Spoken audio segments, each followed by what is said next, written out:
All right, everybody, we're back. Ladies and gentlemen, for the last 5 seasons, my next guest has played Allison Parker, one of the many dysfunctional but gorgeous residents of Melrose Place. Please welcome Courtney Thorne-Smith.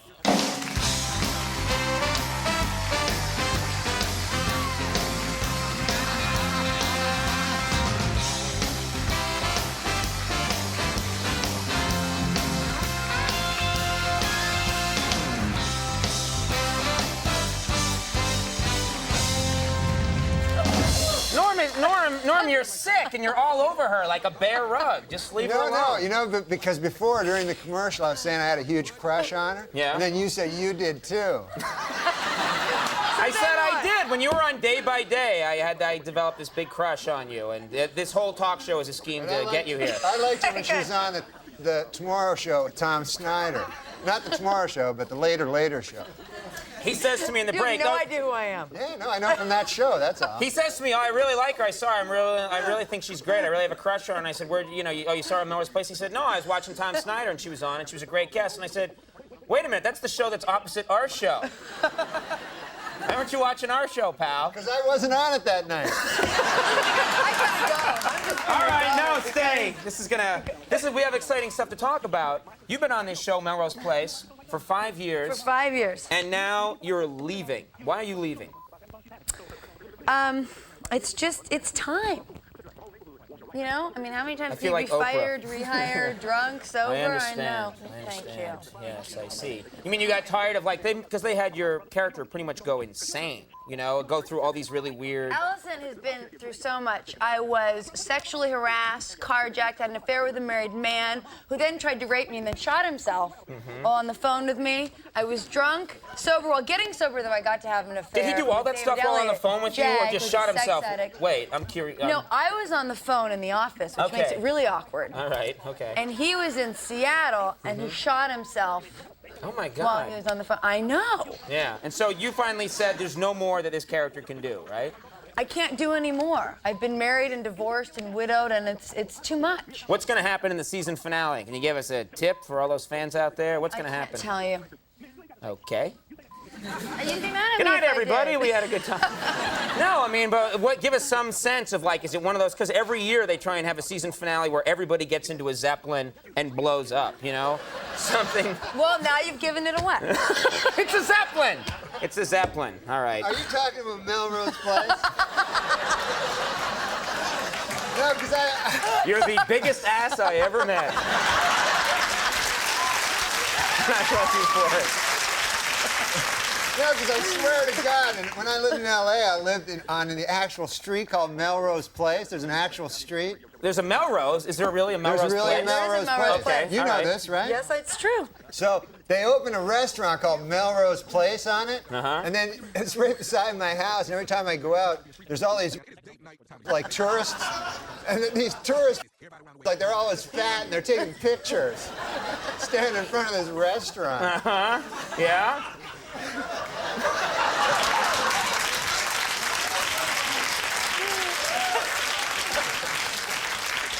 Well, thanks for the help, pal.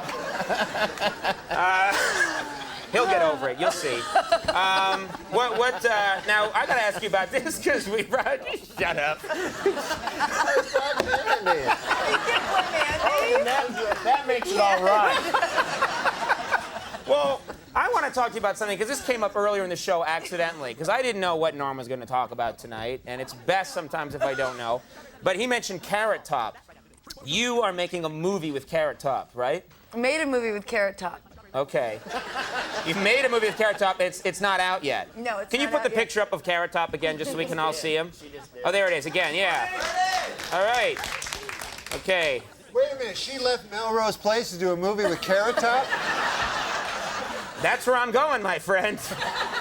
This begs the question now. Why a movie with Carrot Top? Why a movie with Carrot Top? I mean, no, I don't know much about Carrot Top, you know? I don't know much about him. I'm a little jealous because he's a red-haired comedian, and I felt like maybe you'd do a movie with me first, then move on to Carrot Top, then to Ralph Malph from Happy Days. You know, sort of the three. There's an order in which you do movies with the redheads. What's he like, first of all?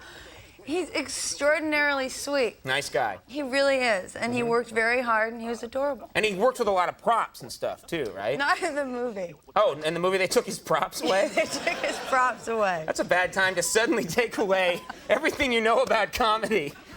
You know, you've been using props now all your life for comedy. Now we're going to take them away when you make your first movie. Was he okay, though, with it? He was cool? He was great. He did a wonderful job. Do you have a scene where you and him embrace? Yeah, lots of making out. Oh, for God's sake. Nothing but making out. All right. It's like 9.5 weeks, but Carrot Top. Basically what we were doing. Wow! I got to check out that movie. Is it called 9.5 Seconds?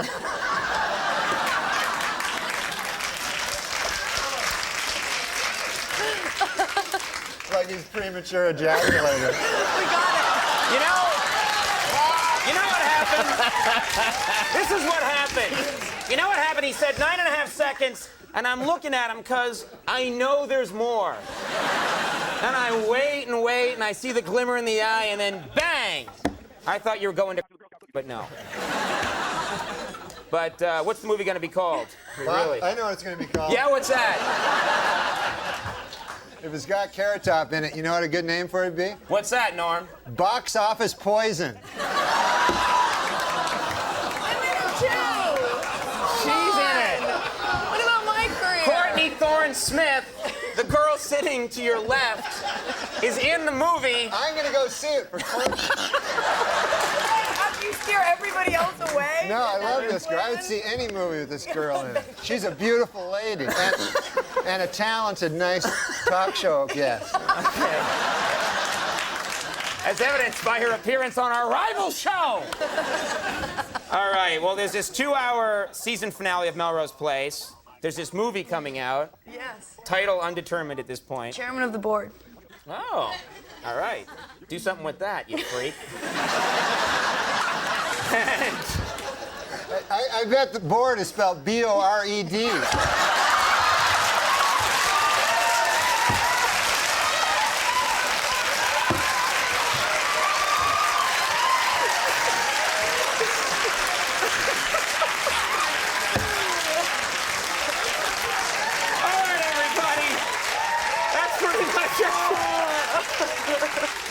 We're going to take a break now. We're going to have Collective Soul in a second. Courtney Thorne Smith, we hope she's still our friend. We do love her.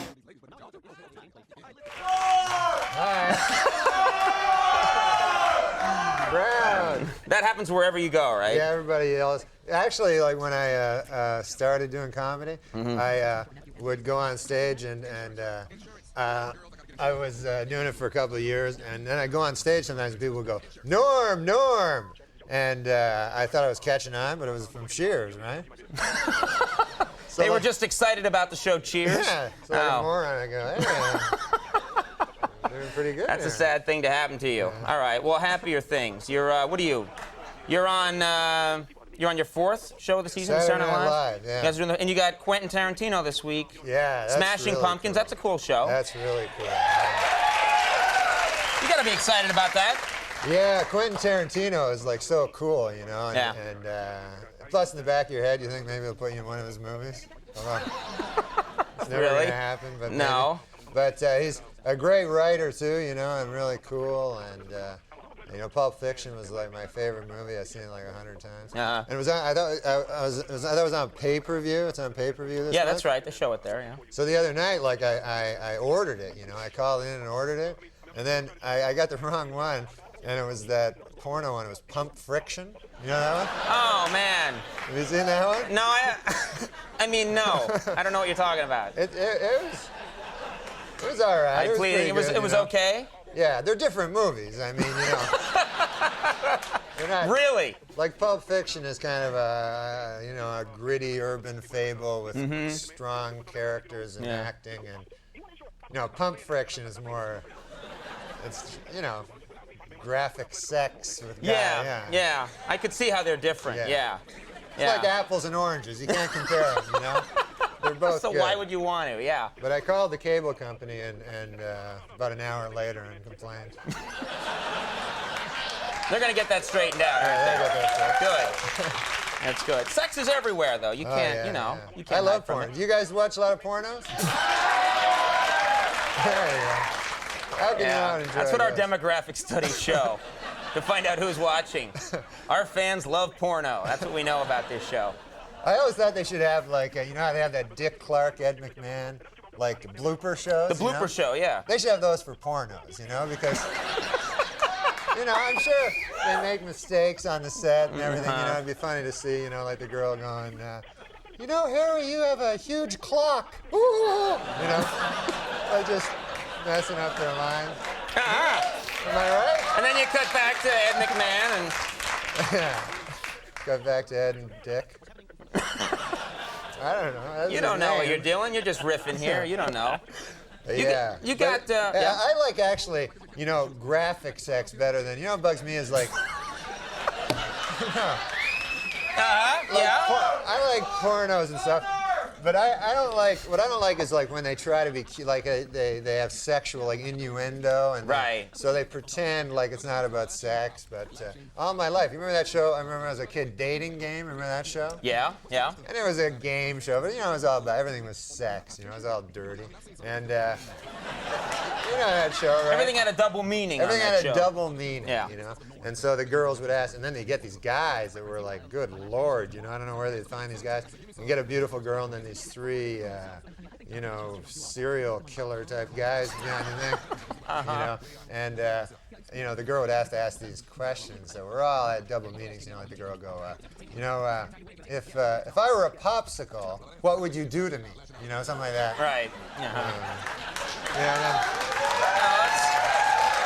I remember that. Then the guy would be like, well, first I'd, you know, take your wrapper off, you know, if you know what I mean, you know, and then I'd grab a hold of your big sticks there, you know, if you know what I mean, and, you know, and then I'd press you against the counter so you're broken too, you know, if you know what I mean, and then you know, I put half you in the freezer till later, you know, and it was, good Lord, you know, people would be like, shocked. Gross, you know? Oh, I miss those days in TV. It's tough though. There's there's so much sex. I know you got a family. You got a kid, right? Yeah, I got a beautiful little kid. How old is he? He's 3. He's the greatest. Yeah. Is he like what? I mean, what? Let's just end there.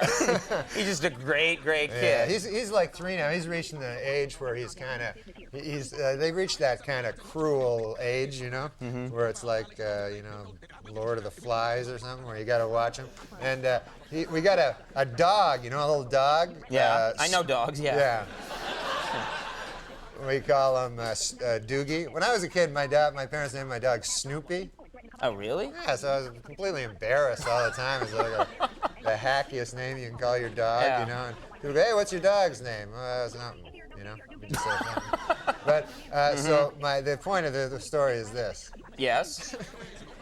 My kid is getting this cruel age, and you always got to watch him around the dog, you know, because he'll, you know, and he lies, you know, like you go, hey, what are you doing there? You shouldn't be petting his eyeball like that. He doesn't like that, you know. And he's like, no, he likes that. He told me. I go, dogs can't talk. I'm not stupid, you know.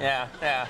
And I can't even find the dog anymore because the kids always say, hey, where are you, Doogie? Where to play with Dylan? Where are you? You know, I can't find him anywhere, you know. Open the cupboard, dog's in there. You know, Not here. Not here.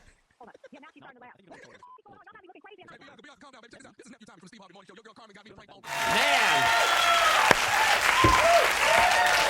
How you doing, Norm? I'm all right, man. I'm doing good. I'm having fun. I came here on the airplane and stuff. You always kill with that line. I know.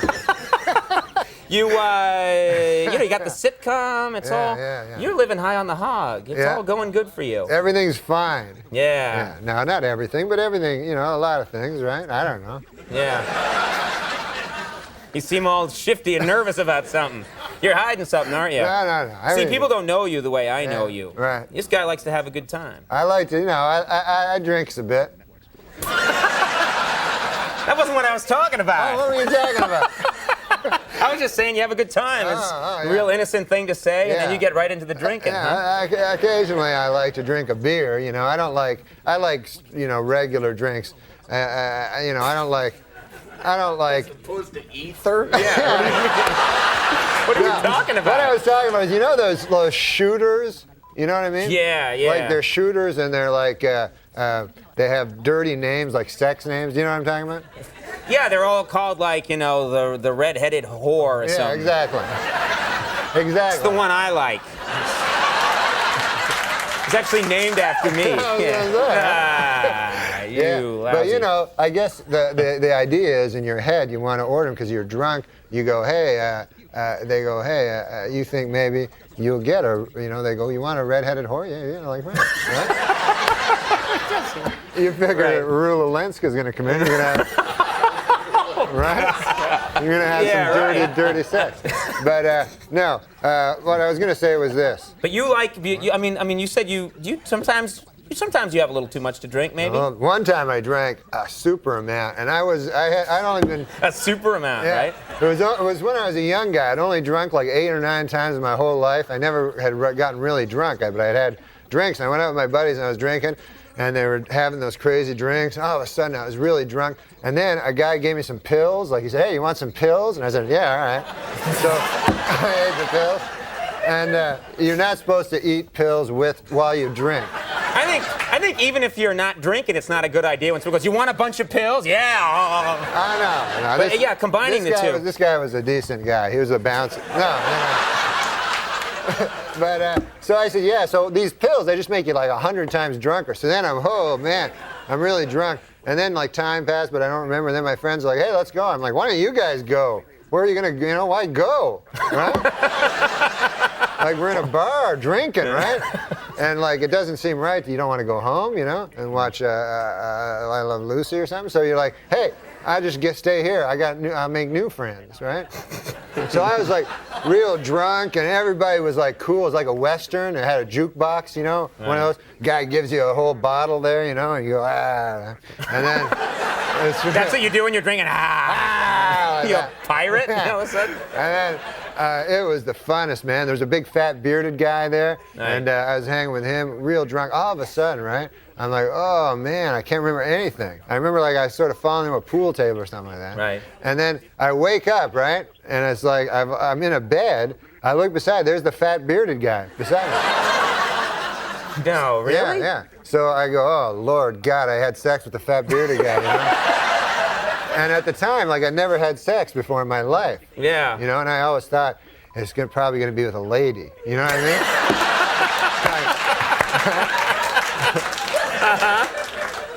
So then I looked over, and the weird thing was instead of us being in the same bed, he's in a separate bed, right? Like we have 2 separate beds. It's like twin beds. Twin beds. So then I'm like, wait a minute, now this is weird because. Why would we be in separate beds? Is he like an old-fashioned gay guy, And then, right? But he has the good values, yeah. So we're not married yet. There's no such thing, of course, as an old-fashioned gay guy. They're the most decadent people. So I said, what?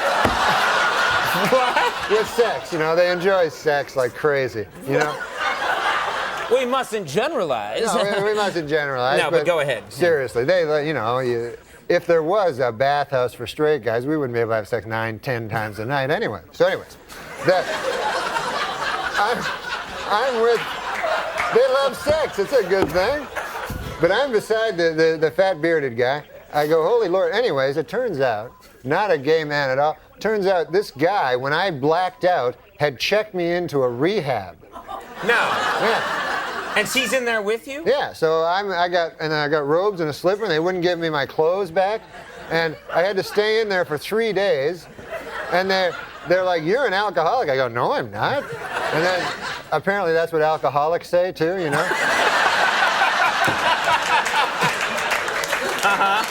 So then for 3 days I had to stay there. I had to go to AA meetings, and I'd only been drunk like 9 times. Right? So they're like, what's your worst one? I go, I guess the 9th one was bad, Right. That was, and when did you hit bottom? I said, I don't know. The cool part of it was the girls all get up, right? And they're all their stories are all the same. Whenever they hit bottom, Right. every story is the same. They're like, when I hit bottom, I a guy for a drink, and you're like, oh. Every time.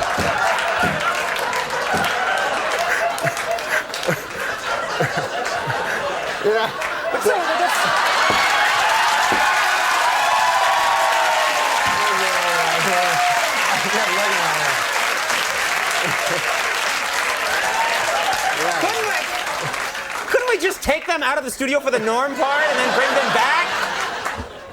Get a salad guard up, something? So anyways. All right, well, that's a nice story. No, but it's a serious illness, Alcoholism. It's an illness. It's an illness, Yeah. It's a good illness because there's not a lot of illnesses you get to be drunk all the time. Yeah, I know. That's a corker. Will you hang on 1 second? Okay. We haven't even scratched the surface with Norm, so hang on, we'll be right back. Stick around. Folks, we're back. I'm here with Norm MacDonald. Now, Norm, you're doing Weekend Update again this year. Yeah. You got to do a lot of stuff about the news. That's all you got to do is the news. That's it. What are we going to be hearing this year? Well, Anything? I'm looking forward to the Olympics coming up. That's because I love sports. I watch every sport, so the Olympics is my favorite thing.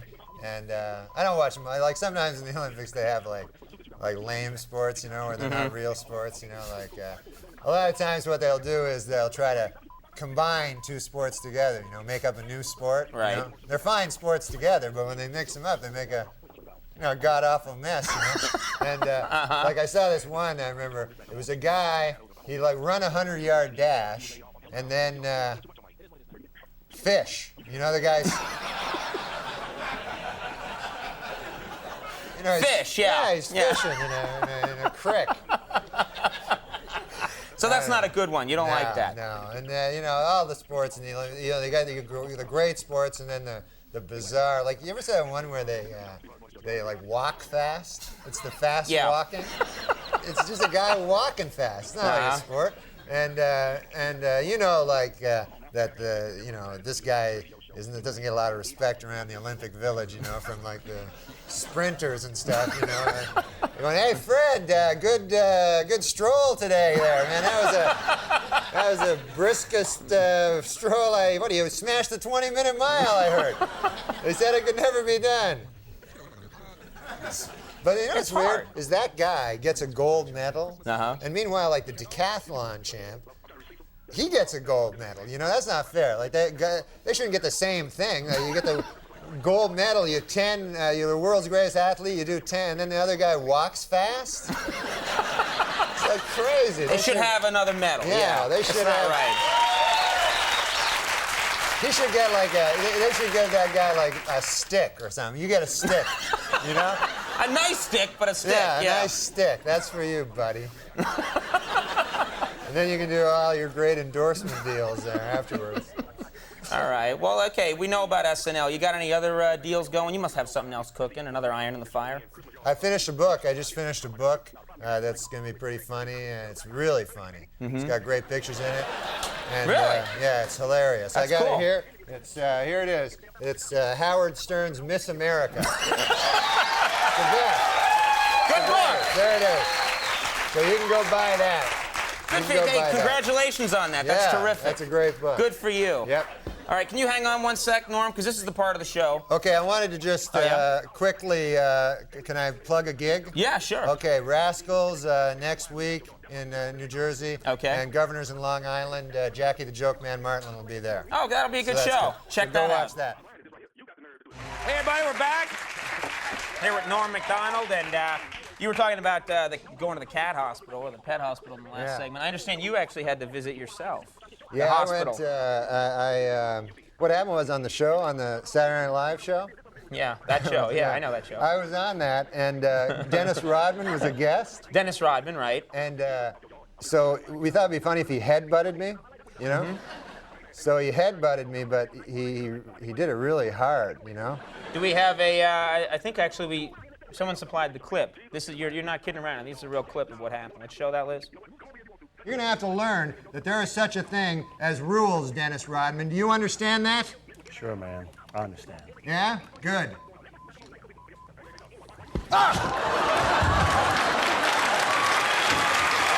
a minute. It did look like he, Yeah, that really... You hear that dull thud of like skull on skull. Yeah, It really... Yeah, and I don't have like a strong head. I haven't been working it out lately. Really? But he has like an athlete's head, you know?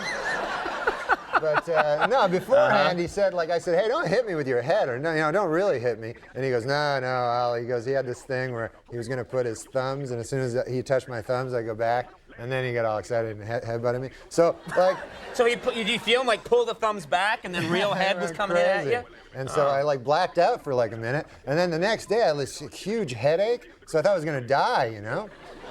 And so I went to the hospital. I went to I don't want to say the hospital, but I went to this hospital and to emergency, you know, and they're all like, they're the craziest guys in emergency, all like crack. Everybody's on crack, you know? Every emergency is a guy on crack. Yeah. So I went in and they go like, hey, how much crack do you have, you know? And I go, I'm not on crack. And they go, what happened? I go, Dennis Rodman headbutted me. On the TV. He headbutted me on the TV. So they go, yeah. Right. How much crack, Yeah. So The what funny happened? thing Anything wrong? Yeah, I don't know, man. They said, like, you can't tell. They said, like, the only way you can tell is if later on, if you go to sleep and you don't wake up. Yeah. That's why you didn't mention the name of the hospital. Yeah, I don't want to mention it. I didn't know this, too. If you go to emergency, you got to pay. They keep sending me bills, like all kinds of bills. You thought it was free, that you could just go there and... Yeah. I'm from Canada. It's all free there. Oh, okay. Now, you know, I guess I've known you for a little while now, Yeah. and you've come on the show a bunch of times, and we've gotten, you know, and I was kind of surprised because someone told me that Norm MacDonald, has gotten kind of, superstitious, and I thought, that's odd, because I don't think of you as that kind of person. I never was. I was always a doubting Thomas. I couldn't think of the name. I was always a doubting. I was going to say Fred for some reason. I was always a doubting Thomas. You know, Yeah. I was always, that stuff. That's not true. That's a load of stuff. You know. So, but then I had this thing. You wouldn't believe it. You know, it opened my eyes. It made a believer out of me. What happened was I had a dream, and it was like the number 7 in my dream. A giant number 7. It was the most vivid dream I ever had. So I wake up from the dream, right? I'm with you. Yeah. So I wake up from the dream, from this number 7. I look over at my clock, 7 o'clock, right? Wow. So I get up. It's not that coincidental. No, I'm just sort of going along with Yeah. you. Yeah. So then I go out and I decide, hey, why don't I take a cab, you know? So I get in the cab, and it's cab number 7, I notice, when I'm in the cab. Now I'm starting to get a little freaked out, you know? And so I say, hey, take me to the track. I enjoy playing the ponies, you know what I Sure, mean? I hear what you're saying. Yeah. I like going down there, Cohen. I like visiting my money. So, You crack me up. my uncle used to say that. So I go to the track, you know, and I say, okay, what do I owe you there, fella? He says, $7.77. Oh. I said, good Lord. I said, I thought it was like 40 cents. Anyways. So I go, here you go. I pay him, you know, I gave him like $8. You know? Right. So I walk through gate 7, you know, went up to window number 7 there at the horse place, you know, and I look up, they have the form there, you know, the racing form shows you all the races. So I look and I see in the 7th race, there's a horse called Lucky 7. And he pays 77 to 1, you know? So I say, to hell with this. I say, I'm going to pull out all my money. I pull out all my money. I had like $700. Wow. Pull it out. I said, put this all on Lucky 7th and the 7th, you know? I go watch the race. Damn if he didn't come in 7th. That's incredible. What an amazing story. Well, that's an incredible story, Norm. I'm sorry about cursing. I forgot that. That's all right. We're on cable by now, I think. Listen, now let me tell everybody where you're. The Saturday Night Live this weekend's a good one. It's a rerun, but let's get real excited about it. John Goodman and Everclear are going to be on that show. Yeah, they're great. People should check that out. And Rita Rudner, the Sonny Burgess and Rosie Flores combo coming up. Norm MacDonald, thank you very much for doing it. We'll be right back. Stick around. About 4 minutes after the hour, it's my strawberry letter for today, and the subject is tomorrow isn't promised. Let's do it today. Okay? We'll get into that in just a few. Find out what that's about. My dad used to call it take a shave. Take a shave. He'd get mad at me. But anyway, why didn't you shave? But it's a fantastic. Why didn't you shave? I didn't shave because I wanted to do this commercial and show, you know. Or do you like that look? Well, I want you to sign up for Dollar Shave Club by going to dollarshaveclub.com/Norm. You will get high quality razors sent to your door. That's not, come on. It's a little frightening. I wouldn't mind it. Do you ever run out of razors and you're like, damn it? Yeah, you can't run out to the store. Yeah, well, you with a don't have to beard. here because you get high quality razors sent to your door every month, and it's for a fraction of what you pay retail. It's even better. Also makes a I like great it. gift for Father's Day. Is your father still alive? No. God damn, Thanks that's a lot. 2 out of 3. He's dead too? Yeah. Oh, well. Oh, this is about your aunt. My aunt? Is she fucking dead? Yes. You don't have a living aunt? Maybe. Adam Egan, do you use the Dollar Shave Club? No, I mean, not today. Yeah, look at you. You go to dollarshave.com. Well, it's perfect for me. I don't Do you want to understand. know how to It's get there? Yes. You go to dollarshave.com/Norm. That's dollarshave.com. /Norm. Gotcha. Is it $1 a day for one razor? No. I don't know why they call it Dollar Shave. Huh? $1 a month? Listen, man, I can't answer every question. It's called Dollar Shave Club. Yes, that means it costs you $1 over the course of your lifetime. For $1 a month, I would. have all your shaving needs met? I mean, on your face? Well, you can use it for anything. Well, that's true. Do I have to only use it on my face? No, they have no rules here. They have no rules. Then yeah. Of course, they have no rules. They send fucking razors to your house. One more real quick. You wanna talk $1 per month, and Yeah, you get $1 like per as month. many razors. That's kind of a good deal. Yeah, kind of. That's like, for the whole year, that's like $14. I don't know how they make any It money. can't be Volume. high quality. They can't be high quality razors for Well, $1 a month. They're the highest quality razors in the world. You can slit your wife's throat. It's somewhere in between. Huh? I think it's somewhere in between. It says high quality. Well, it's definitely high quality. It's high because they told quality us razors earlier. sent to your door It says high quality razors. every month. It You out. would be crazy not to have high quality razors sent to your house every day.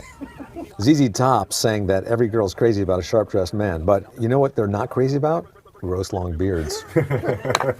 It's funny and true. That one was written for yours. That was more your cadence right there. No. But you know what they're not crazy about? Gross long beards. A new study found that men with beards are more attractive. This is a study that took place at the University of... Yeah, I'll do it another week. It's such a funny joke. Another week. A new study found that men with beards are more attractive than men without beards. More great work from the University of Bob Seger. My dad used to call it take a shave. Take a shave. He'd get mad at me. But anyway, Why didn't you shave? but it's a fantastic. Why didn't you shave? I didn't shave because I wanted to do this commercial and show, you know. Or do you like that look? Well, who would like this look? I want you to sign up for Dollar Shave Club by going to dollarshaveclub.com/Norm. You will get high quality razors sent to your door. That's not, come on. It's a little frightening. I wouldn't mind it. Do you ever run out of razors and you're like, damn it? Yeah, You can't run out to the store. Yeah, well, you with a don't have to beard. here because you get high quality razors sent to your door every month, and it's for a fraction of what you pay retail. It's even better. Also makes a I like great it. gift for Father's Day. Is your father still alive? No. God damn, Thanks that's a 2 lot. out of 3. He's dead too? Yeah. Oh, well. Oh, this is about your aunt. My aunt? Is she fucking dead? Yes. You don't have a living aunt? Maybe. Adam Egan, do you use the Dollar Shave Club? No, I mean, not today. Yeah, look at you. You go to dollarshave.com. Well, it's perfect for me. I don't Do you want to know how to get there? Yes. You go to dollarshave.com/Norm. That's dollarshave.com. /Norm. Gotcha. Is it $1 a day for one razor? No. I don't know why they call it Dollar Shave. Huh? $1 a month? Listen, man, I can't answer every question. It's called Dollar Shave Club. Yes, that means it costs you $1 over the course of your lifetime. For $1 a month, I would. have all your shaving needs met? I mean, on your Yes. face? Well, you can use it for anything. Well, that's true. Do I have to only use it on my face? No rules here. They have no rules. Then yeah. Of course, they have no rules. They send fucking razors to your house. One more real quick. You want $1 per month, and you get $1 like per as month. many razors. That's kind of a good deal. Yeah, kind of. That's like for the whole year. That's like $14. I don't know how they make any money. It can't be Volume. They can't be high quality razors for Well, $1 a month. yeah, look. They're the highest quality razors in the world. You can slit your wife's throat. It's somewhere in between. Huh? I think it's somewhere in between. It says high quality. Well, Yes. it's definitely high quality. It's high quality razors sent to your door It says high quality razors. every month. Get You out. would be crazy not to have high quality razors sent to your house every day.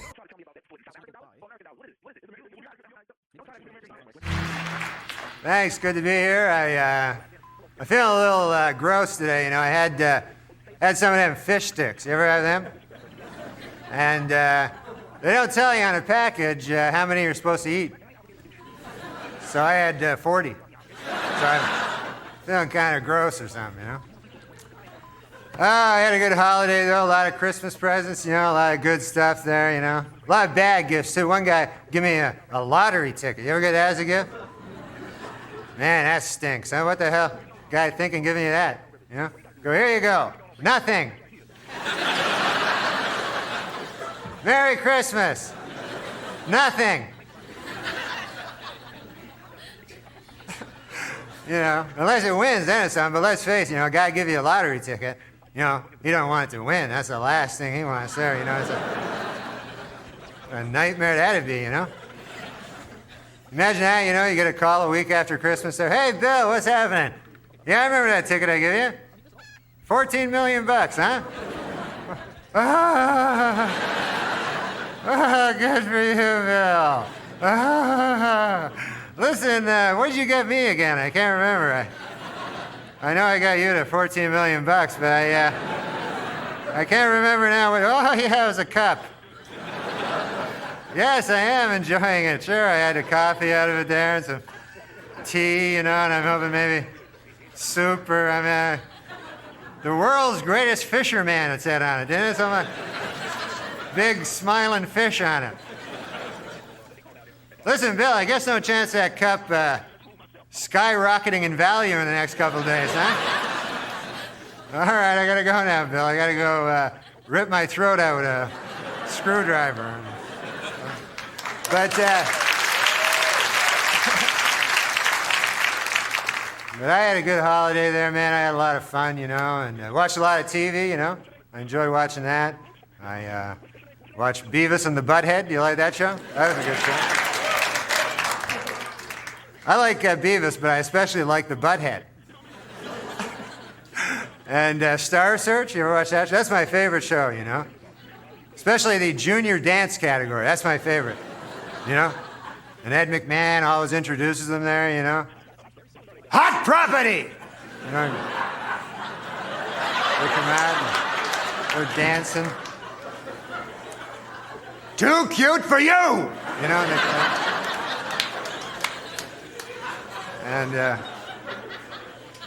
And you don't even see junior dancers anywhere else. You know, that's the only show that you ever see them, you know.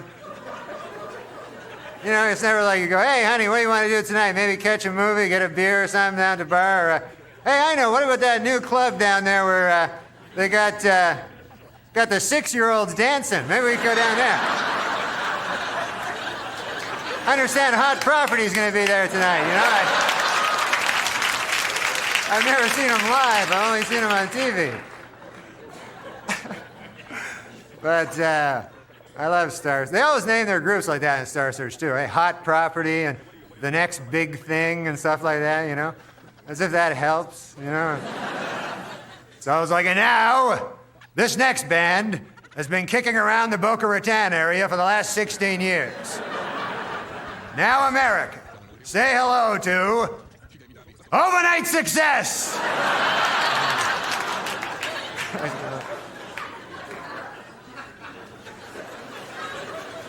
Then it always looks bad when they lose, you know. It's always, another tough decision for the judges. Our challengers, Overnight Success, receive 1.25 stars.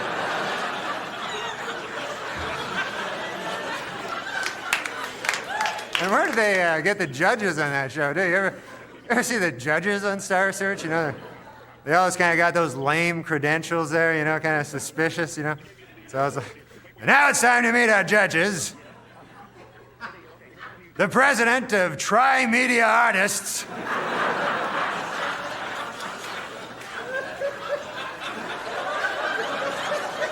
He represents such stars as Metal Lock Lemon. Okay, thanks a lot, folks. There you've been here. Yes, sir. Hot property. Norm, very funny. Oh, thanks very Good much. to have you with us, and please come back anytime. It was great fun. Very, very funny stuff.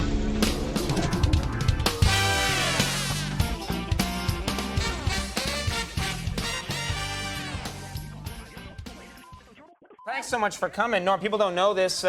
Norm MacDonald is not feeling well. He's been sick, but he was a real trooper, and he showed up anyway. I've been sick like 3 days. I was barfing and had diarrhea and everything. Okay, well, we didn't need to know, I know, that. but- You could have said I've been feeling a little the flu-ish. weather. Yeah, a little under the weather. But you're feeling okay right now? You know, when I kind of a hypochondriac, so when I get sick, I want to find out if I'm going to die, you know, from it. Mm-hmm. And so I try to think, where did I get the sickness? You ever do that? Yeah, you figure out, did I come in contact with some, you know, Yeah. how did I get it? Yeah, did I get, because I know, like Ross Abrash, this guy who works up on Saturday Night Live, he was sick last week. I thought maybe I got it from him. Mm-hmm. I remember I ate some shellfish a few days ago. Mm-hmm. And then yesterday, I got stabbed with a rusty syringe by this 80-pound homeless guy. Probably Ross Abrash, Yeah. if I'm guessing right. Yeah, it was Ross Abrash. Yeah, right. It probably was him. And So, then, do you know Tanya Addy? who? She works on your show. I just talked to her. Yeah, I don't know that. I don't talk to people on my show. I deal with everyone through lawyers and intermediaries. Oh, my Lord. I'm like Elvis in like 1976. I'm in a room with the shades drawn, eating a lot of peanut butter, shooting out TV sets. Holy Lord. Yeah. Yeah. Go to town, my friend. What about her? Who? You are feeling a little unwell, I just aren't wanted to you? see if you remember her name. Sure. What? Yeah. I just told you. Yeah, Tanya. Yeah, Tanya, what's her last name? Oh, come on, we got to get the show going. Now, But she was telling me, this is interesting, she was telling me that, you know that movie, The Elephant Man? yeah. We were just talking about it backstage, and I always thought it was a stupid movie, and she said it's a really good movie, and I said the stupidest thing in it is because, you know that part where the guy says, I am a human, I am not an elephant, I am a human being. I'm not a monster, I think. Whatever. I'm a human, and I'm not an animal. I'm a human Right. being. Yeah. Tanya just pointed that out to me, that I am not an animal. Right. Because I always thought it was stupid. Like, the guy doesn't even hardly look like an elephant. So why would he You be... would be the worst movie critic in the world. You know, if you had your own movie criticism show and you came on and this whole movie sucked. He's not an. Oh wait. Oh, I'm sorry. Forget what I said. Anyway, that has nothing to do with anything. It's just Tanya and I were talking backstage. Yeah. Tanya, who? Quick. Addie. Aha, right. See, I knew. You got the weekend update coming up. Yeah. You got some topical jokes that Yeah. you got brewing. Yeah. I know you. Your mind's always going. I'm always thinking about the jokes from the paper, you know, so I can come on, especially when I come on your show, you know. Sure. You know how I come on your show and I always try to have some jokes from the newspaper? Sort of like now, yeah. Yeah. So here's the joke I got. Yeah. Y'all know about this woman, right, from Denmark that left her baby out in the street? Yeah. How do you feel about that, folks? Yeah. I don't like it either. I don't think that's right. Yeah. Good joke. Oh, no. You know, That was the premise I was update would be so easy for you. It'd be such a great gig if that's all you did. That's all I What do did. you think about that, Boo? Yeah, all right. And in another story, President Clinton hurt his knee. What do you think? Oh, too bad. Yeah, okay. No, the point of it is this. I have a joke about it. Okay. Because they got reunited today. Oh. It was in the newspaper, in the New York Post and the New York Daily News. And so I was thinking, now they're flying back to Denmark, and this crazy woman puts the baby out on the wing.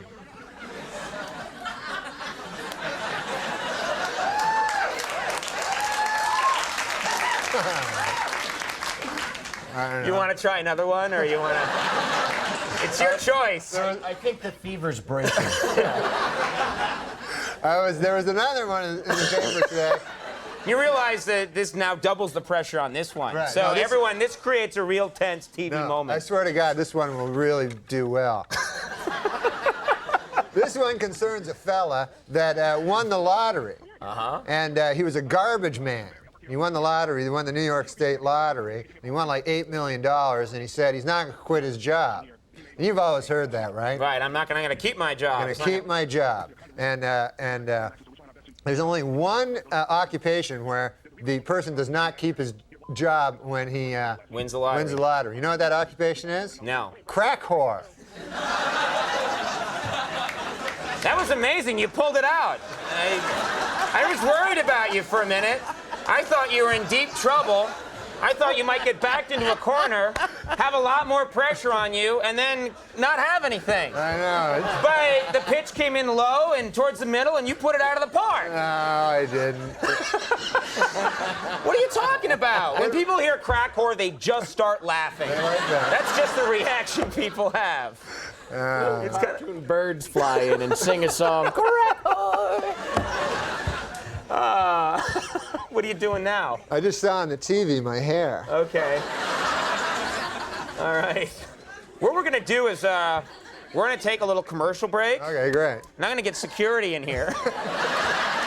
And then we're going to come back and we're going to talk to you some more because you're going to have some fluids during the break and stuff. Fluids? Yeah, you'll see. We'll get that Tanya girl to get them for you. I thought when you said that, I thought you meant fluids out of my ass.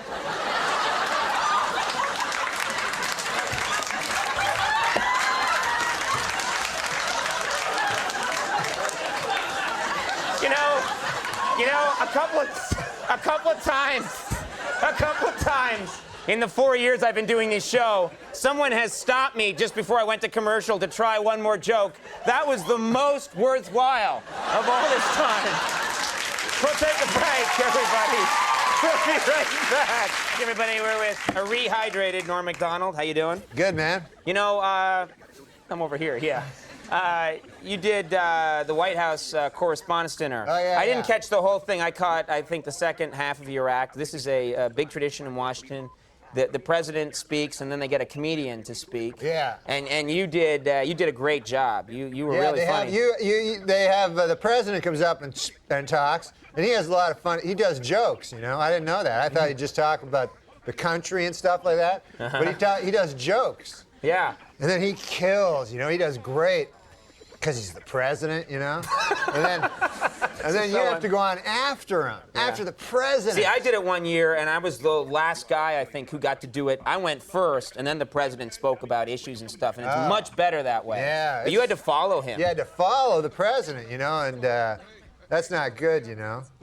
You ever hear that? There's an old show business maxim. Never follow the leader of the free world. You know? I know that one, yeah. I can't even follow Carrot Top, you know? I'm trying to follow this character, you know? You know, we have a photo of Carrot Top always on the ready. Don't we have a photo of Carrot Top, Liz? Let's see, just where to is it? put it up, just so people can see Carrot Top. He's a good guy. Yeah, but how did it went good? I saw some, you know. Yeah. It must have been an impressive event. It was cool to meet the president. Although he's all crippled up now, he's got like... That's not politically correct. He's all crippled up. What do you call it? He's just disabled. Disabled, at yeah. the moment. He's handicapped. There you go. Actually, when you think about it, he's handicapped, and he's the president of the United States. He must have an unbelievable parking spot. When you think about it, you know? That guy, right? He's got to be...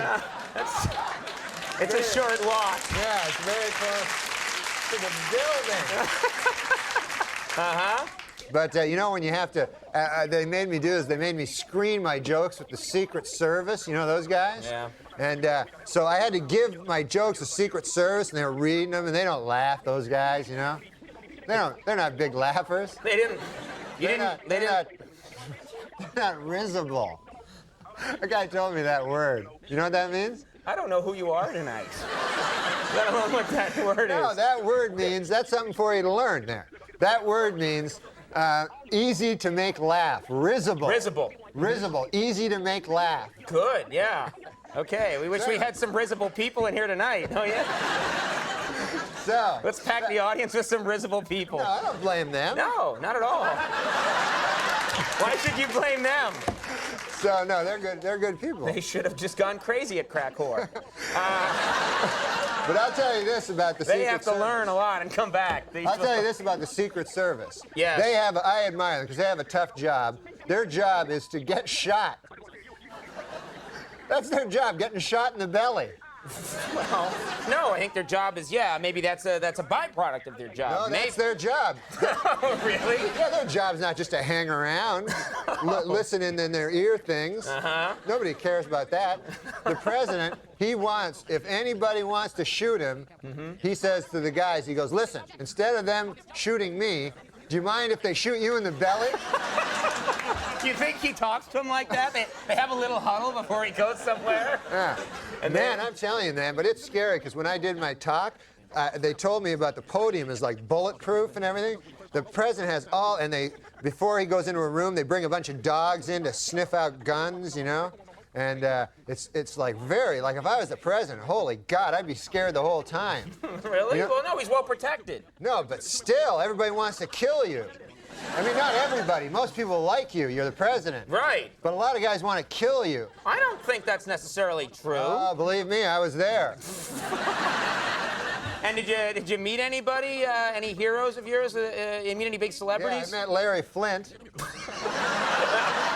He's not my hero, but he's a guy. He's a famous guy. Sure, he's famous. He's well known. Yeah, I enjoy meeting famous guys, sure. You know.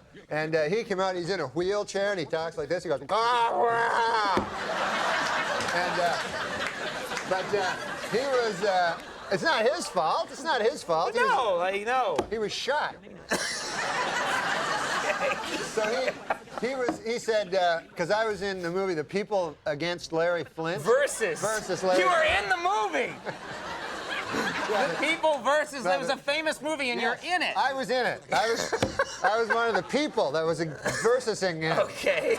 So he said to me, hey, no, he's a good guy. He's a good guy.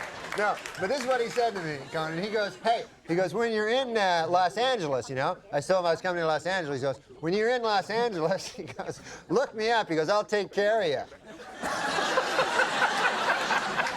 When other people say that, you think like, that means nothing, but coming from him. Like if my Uncle Phil told me that from Minneapolis, I'd think if he went, hey, I'll take care of you when you come to Minneapolis, that means like I'll make you a nice chicken pot pie, you know?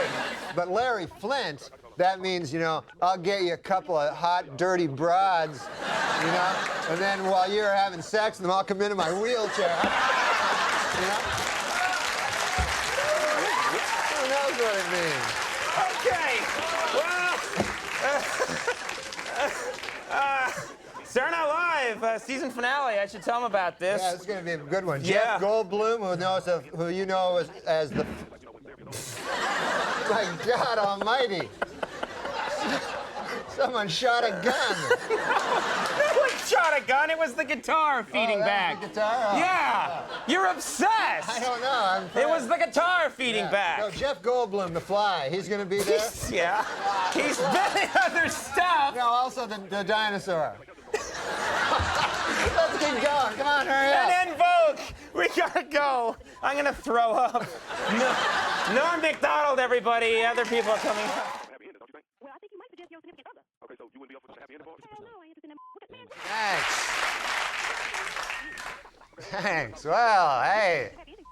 Hello. No, you don't have to say hello. Big week for me today. I bought a dog, and man, I don't know about you, but these dogs are getting kind of expensive, aren't they? What the hell's going on with the price of dogs? I mean, what's the deal there with the dogs?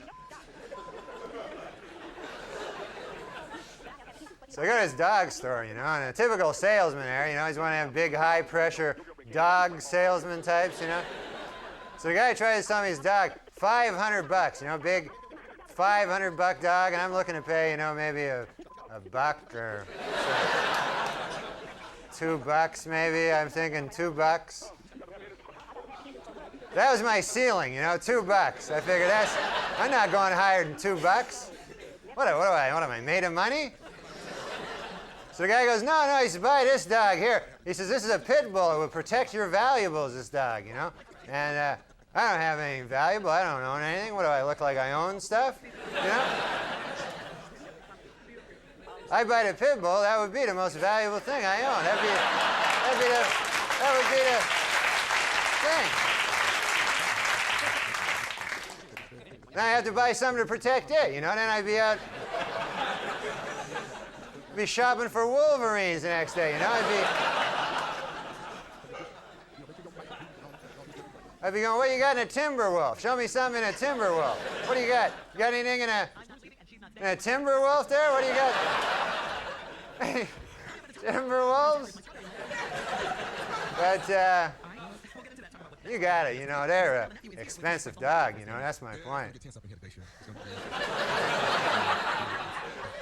Where the hell did that dog even come from, a pit bull? I never heard of that dog. When I grew up, there was no pit bulls, you know?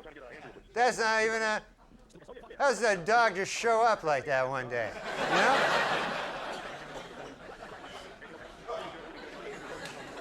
When I was a kid, the toughest dog was a Doberman dog. You ever see them? They're a tough... Oh, man, they'll rip your throat out, them dogs. Just like a pit bull. That's how they kill you. And they rip your throat out and you die, you know? But I'm not telling you anything you don't know. But they're a dangerous dog. I don't buy no dangerous dogs, I'll tell you that. I always buy a dog that if I have to, I can take him. You know, that's my...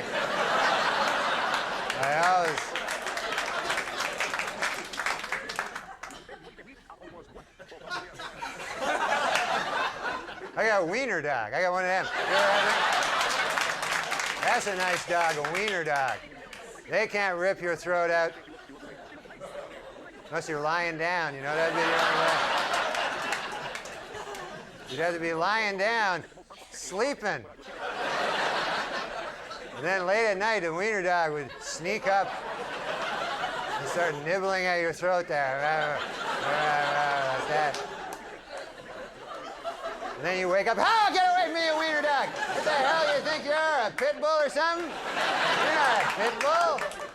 You're nothing but a wiener dog. It's ridiculous. It's all you'll ever be, when you think about it.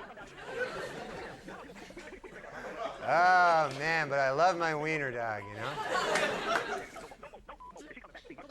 You don't see Dobermans anymore, you know? It's that pit bulls now everywhere. Doberman's like a forgotten dog, you know? You never see a Doberman.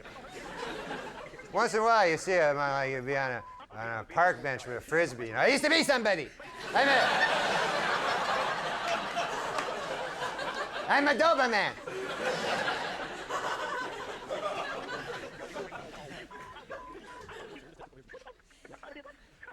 But oh, I love my wiener dog. I got him a nice gift for his birthday. He's got a lot of birthdays. I got him one of them rubber bones. You ever see them? That's a fun gift, huh, for a dog? And then the dog gets it, goes, yes, not a bone, yeah. Yeah, a million laughs. It's not a bone at all. Okay, well, hey, that's it for me, huh? Hey, you guys have been great. Hey, enjoy. Good night.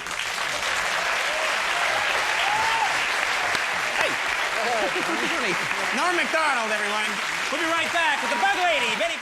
Well, I'm glad you folks are in a great mood tonight. Our first guest is one of the funniest men working in television today. He is the anchor of Weekend Update on the popular Saturday Night Live program. Please welcome Norm MacDonald. How you doing? I'm doing good. Oh, that's all right. I'm just slow. That's okay. Happy New Year, buddy. Happy New Year to you. Thank you very much for being here. Yeah.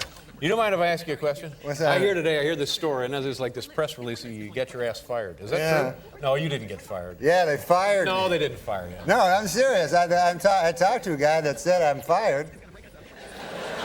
Fired from your television job? From on the Weekend, you know, I do the news segment. Yeah, the Weekend Update. Yeah, and I do the jokes. Sometimes, many times, the best part of the show. Yeah. But it's all a matter of opinion. That's your opinion. It's my opinion, yeah. But then the guys that can fire me, that's not their opinion. Now, why would they fire you? Well, Who fired you, first of all? Let's get some names here. Let's get this on the record. well, I don't know the guys, like, because the guys I work with, like Lorne Michaels and stuff. Did Lorne Michaels fire you? No, he didn't. He didn't fire me. Right. He likes me and stuff. Well, it's his show, isn't it? I thought it was his show, yeah.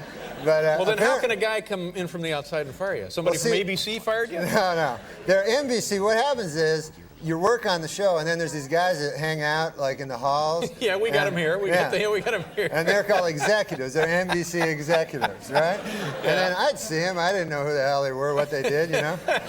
Now I know what they do. They fire me from Weekend Update. But they said that this guy Don Ohlmeyer, who turns out to be the president. Yeah. Now I know Don Ohlmeyer, and just between you and me, he's an idiot. Oh.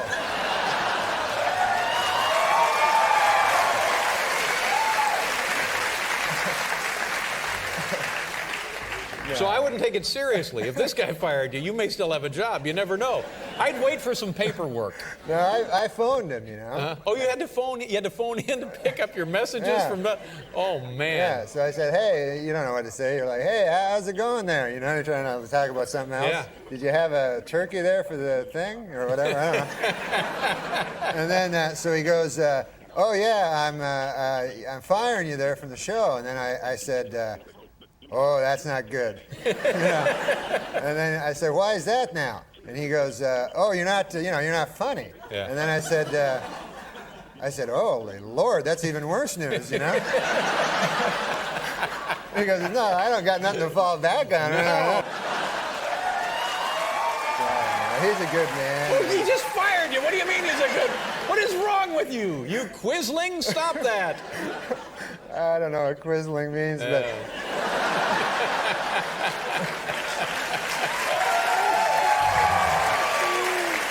But I mean, to me, like, you know, you have to be philosophical about these things. I mean, at first, like, when I found out, you know, I was upset. But then, you know, I really started to think about it, you know, and plus I drank a lot of whiskey. And then Took afterwards, the edge off it a little, I'm yeah, guessing. I just thought, like that. But then the next day I sobered up and I remembered, you know, that I still had some whiskey left. So you went right back to it. Yeah. But now, Norm, far be it for me to tell you how to lead your life or your career, because Lord knows you've been very, very successful.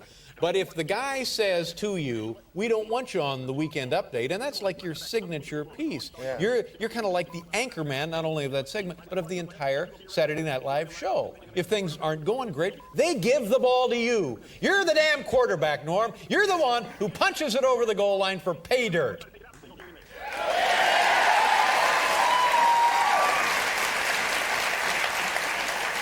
So now, well, I mean, if Mr. Big Shot Cologne and Cufflinks, Don Ohlmeyer, if he says, we don't want you on the Weekend Update, adios. I'd get in a cab. Absolutely. Hit the dirt. Come on over here to CBS. We'll get you a nice show.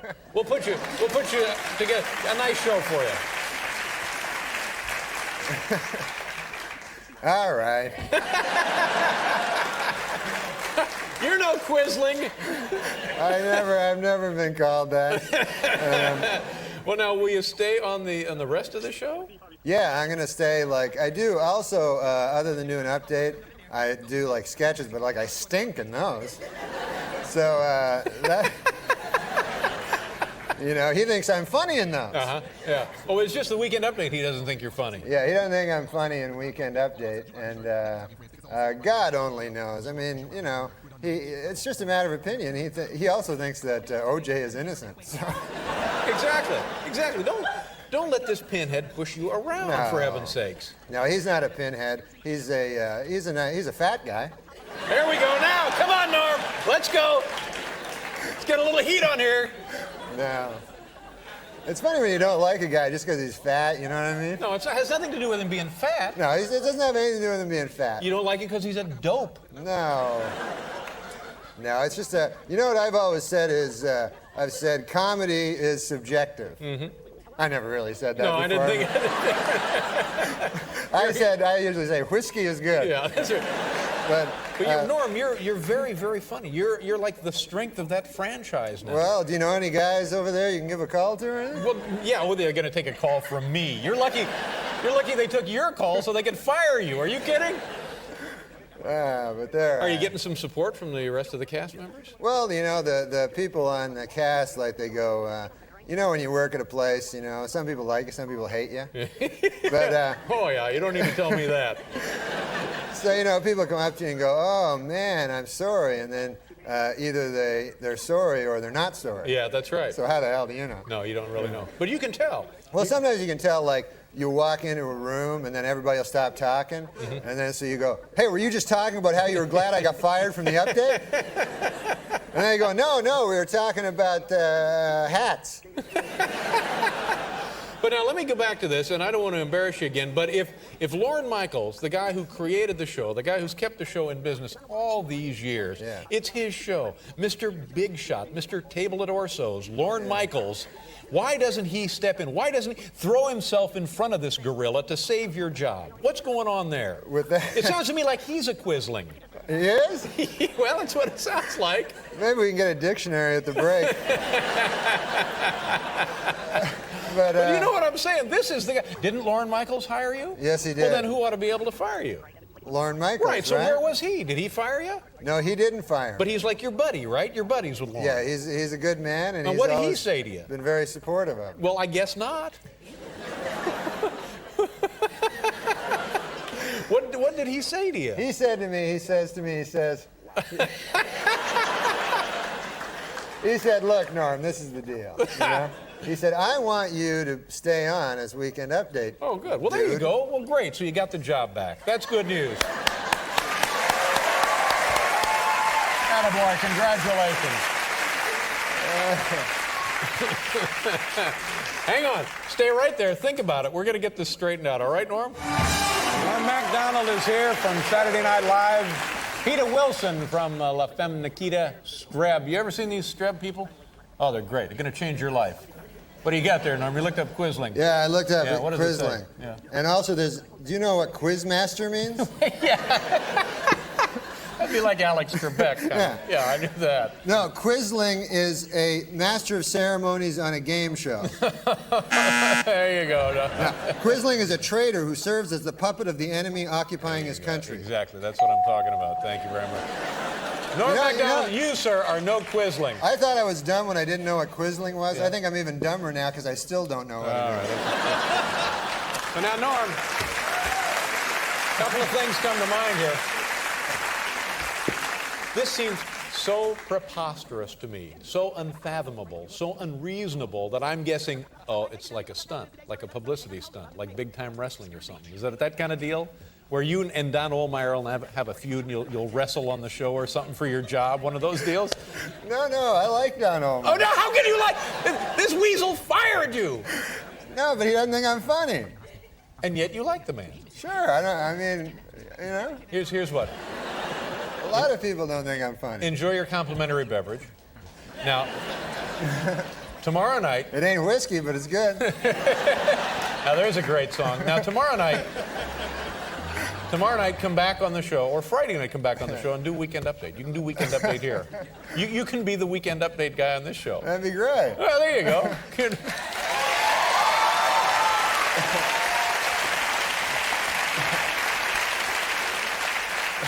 Now, who's taking your place on the Weekend Update?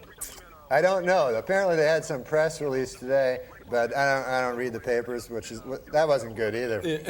No, not if you're in charge of Weekend Update. Yeah. It just blatantly admits it. You don't know what's going on. I did too many Nixon jokes. Yeah. I'll tell you one thing. I'll tell you who's taking your place. Nobody can take your place, Norm MacDonald. That's what I think.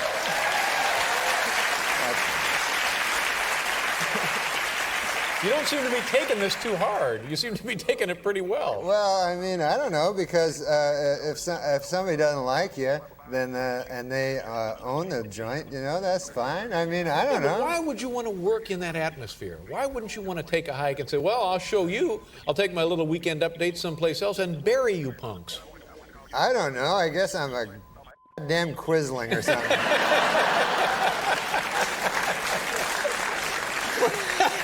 Norm, geez, I hope you land on your feet. I think you're going to, but you're going to be in part of the show anyway, right?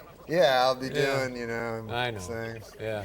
I'll be, now I That find out. hilarious impression of me, you'll be doing that, I guess. No, I won't Why didn't do they that. fire that? What they do is now they're saying, oh, we'll put you in a whole bunch of sketches, which I don't want to be in, because course. then they're like, here, you're the scientist, and you're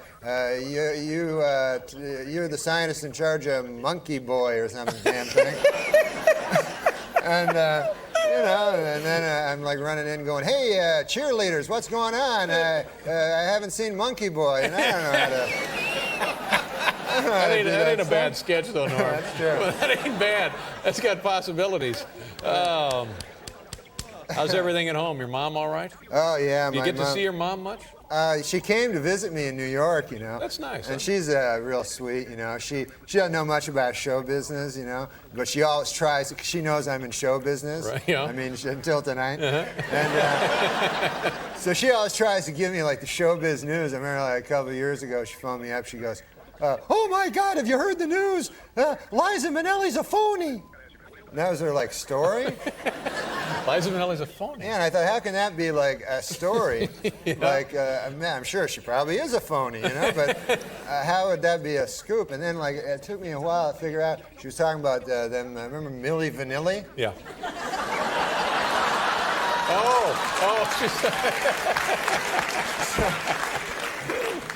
She's like into that stuff, She must be very excited and proud, though. I mean, because you work with big stars. Like I know you've worked with Bill Cosby. Oh yeah, Bill Cosby, man. He's my favorite guy ever since I was young, and I got to open for him at this comedy thing, and he was the greatest. I got to meet him and stuff. And when you meet these guys, it's so like, you're shock or something, because you can't believe you're talking to this guy, and so I told him, I said, he's always funny. He has that funny way of talking. So I go, hey, hi, nice to meet you, Mr. Cosby. And he goes like, yes. Yeah. And then you just laugh, And then, so I go, oh, man, I go, you're my favorite, And ever since I was a little kid, I always listened to you. You're my dad's favorite comedian ever, And he goes, now, where is your dad from? Yeah. That's pretty good. That's pretty good. Maybe I'll do him this week on the show.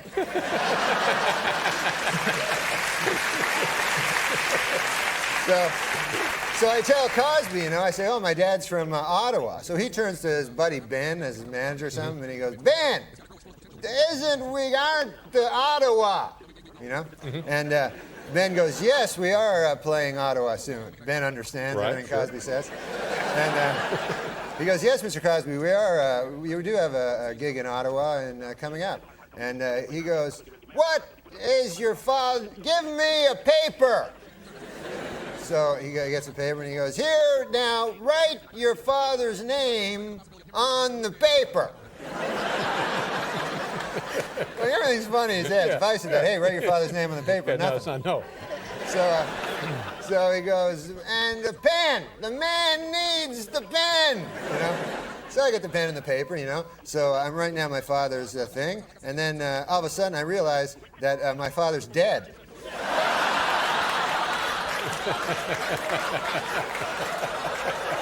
See, that's a problem. Oh, man.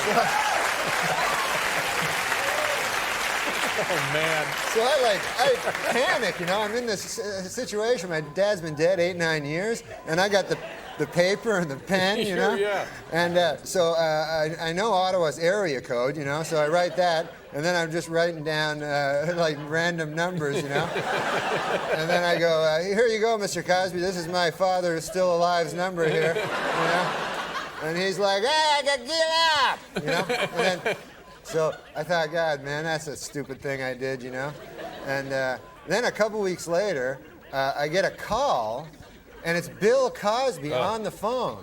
And he's like, I phoned the number. And he was so sweet, like he'd actually phoned my father's number. Like, what a great man, Man. And he said, the man does not live with the number. The man answered, and not your father, So I'm like, I'm pretty sure. Because I couldn't go, oh, yeah, I forgot. He's been dead 10 years. Yeah. Oh, man. Well, Norm, I hope we've been able to get you through your darkest hour. And that I hope you somehow find the will to carry on. And normally this would be the time when we'd mention the show on Saturday night, but I'm so angry about this, and I don't care about the show Saturday night, and neither should you. Oh. Good to see you, Norm. Thank you, man. Come back anytime. Norm MacDonald.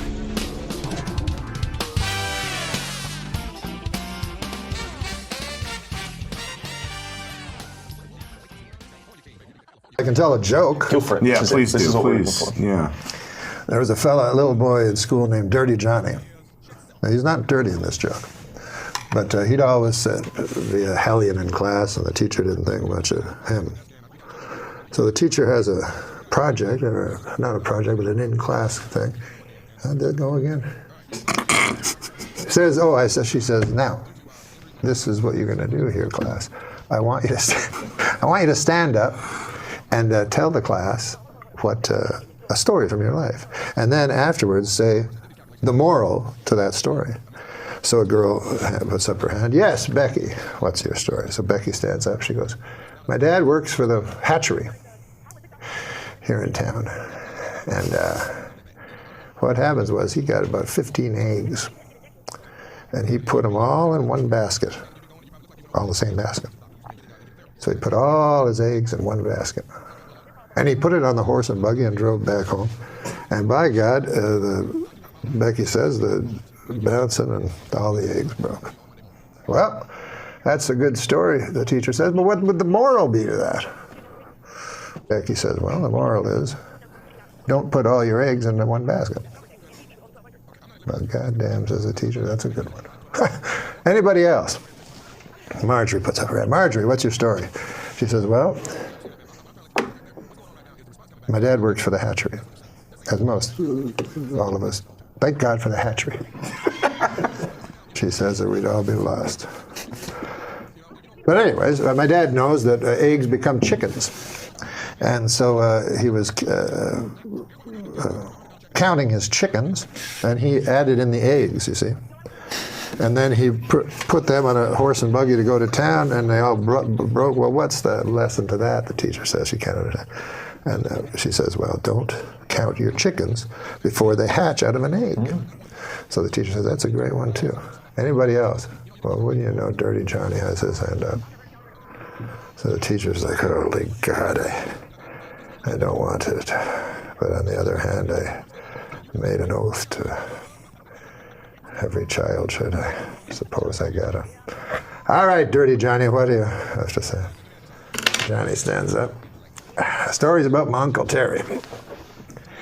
He never worked at the hatchery on account he was in Vietnam, and he got disability. He don't even like people who work at the hatchery. But the story happened far from these shores, in a little town called Da Nang. Terry was not well liked. His whole troop left him, abandoned. And he woke up in the weeds, and all they left him with was 3 bottles of Jack Daniels, some weapons. Terry stood up and downed 1 bottle right away. Said, if I'm going out, I'm going out. He took his Balishnikov and a couple of Glocks and his 2 bottles, and away he went.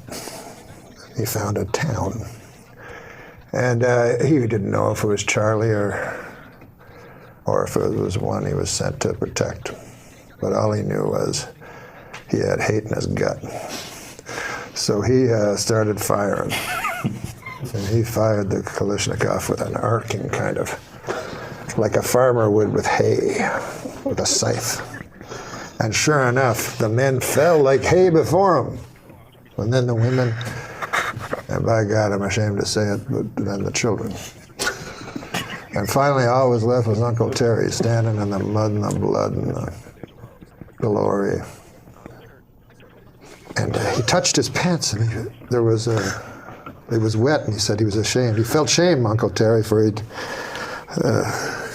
pissed himself. Well, he touched it again. It was not urine at all, but ejaculate. And Uncle Terry felt pride where shame once was. the teacher's like, good Christ, what kind of a story is that? What the hell is the moral to that? Well, he says, when Uncle Terry's been drinking, you don't fuck with him.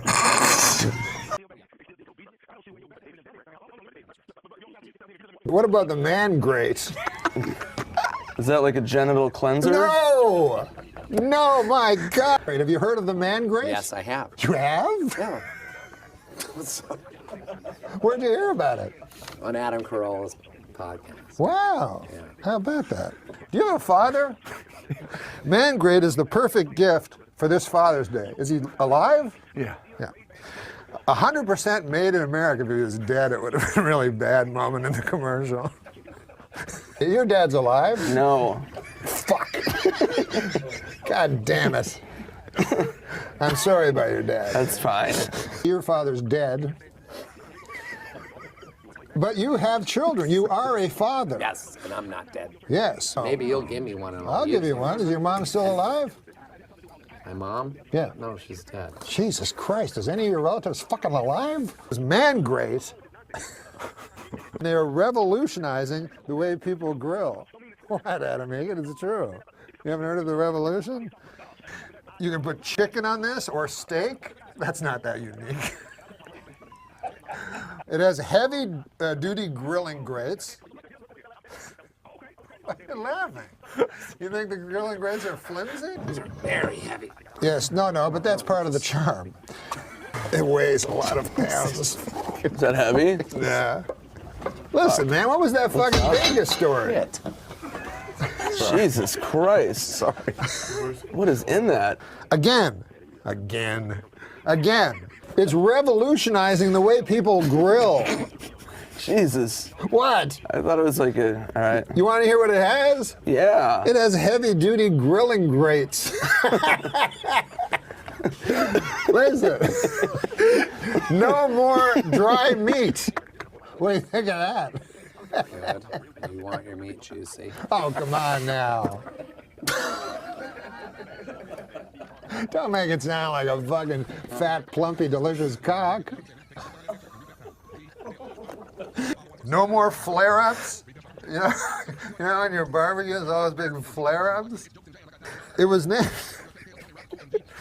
named one of 2012's best grilling accessories. There's more fucking facts about the man grate than about Nick. Why are you laughing? You're making a mockery out of the man grate. Chicken, steak, has never tasted so good.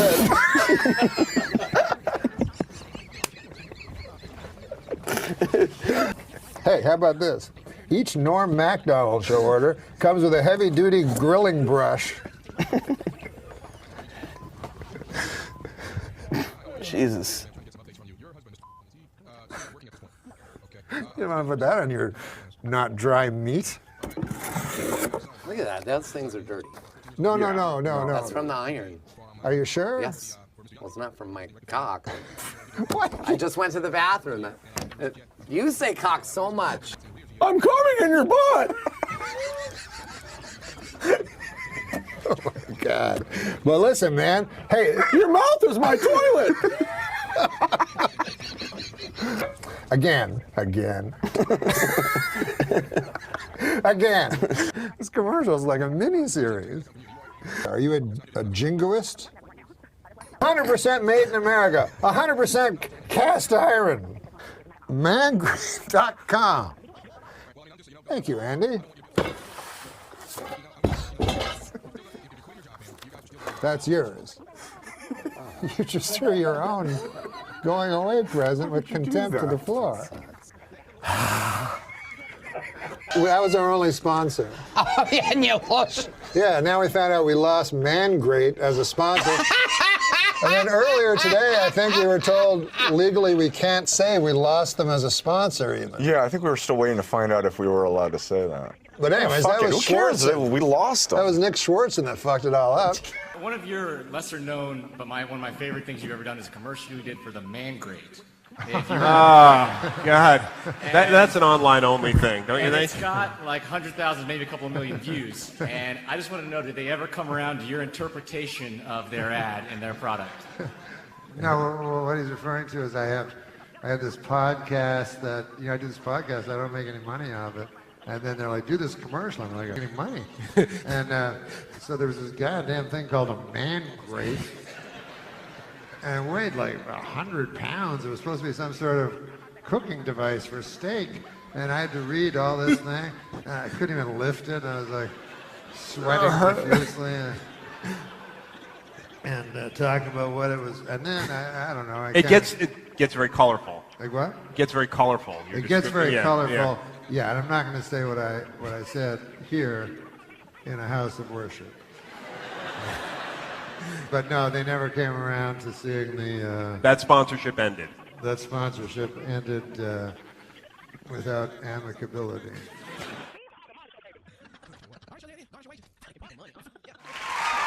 Hey, thanks a lot there. Thanks.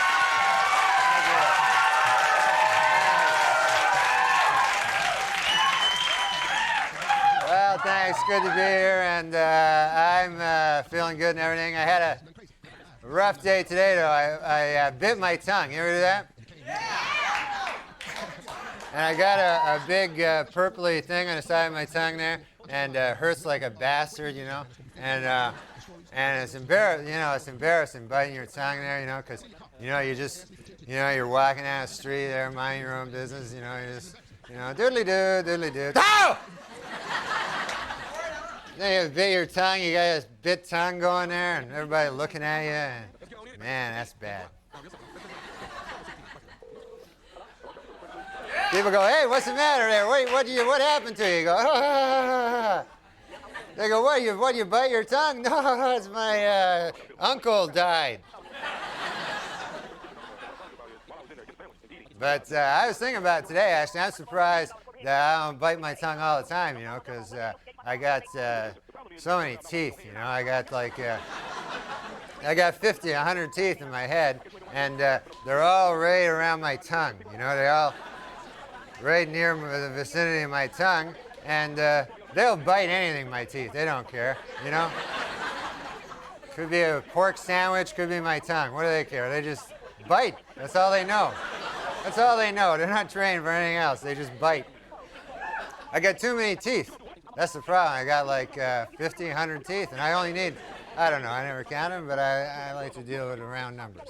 But I got a lot of teeth, and I don't need hardly any of them, because a lot of them are like, I got fangs here. You ever see these teeth going here? There are a couple of, you got big fangs sticking out, which you got no use for, because that's from back in the old days. You needed them back then to like whatever, You know what I mean? You had to go out in the morning and stalk a gazelle and rip his throat out with your teeth.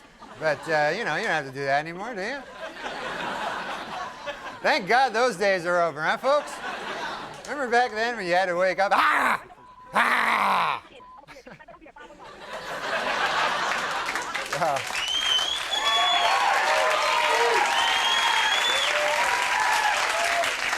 I should just take a pair of pliers and pull out. I figure I only need maybe 6 teeth. I tested it out on a sandwich, All I need, I eat a sandwich, and there's 4, 5, 6 teeth marks, and that's it. There's no 50, 100 teeth marks. I lost a tooth back in the back of my head, and my dentist wanted to take it out. I said, just leave it, man. I don't need to grind cornmeal or anything like that. You know where you don't want to miss a tooth, though? You ever see a guy no tooth up here in the front? Oh, that looks bad. Oh, man.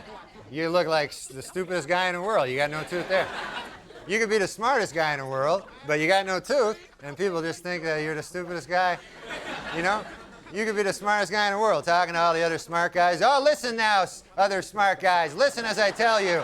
And people go, hey, you got no tooth there. What the hell are you talking about? Take a look in the mirror. Hey, yeah. But I take good care of my teeth, You got to take care of your teeth. That's what I brush them. You ever do that? Sure you have. Everybody has. What am I asking that for? I got trying to floss. That's a tough thing to get into. Huh? That's a bastard, that flossing. Oh my God, you got a rope there in between your teeth. And then after you're finished, your mouth's a big gushing fountain of blood going there. This feels good now. Yes. I feel a little faint, but I got that thing with the, I got that piece of pork from the pork sandwich. So that's good, I got that. So I don't floss. The hell with flossing, I say, you know.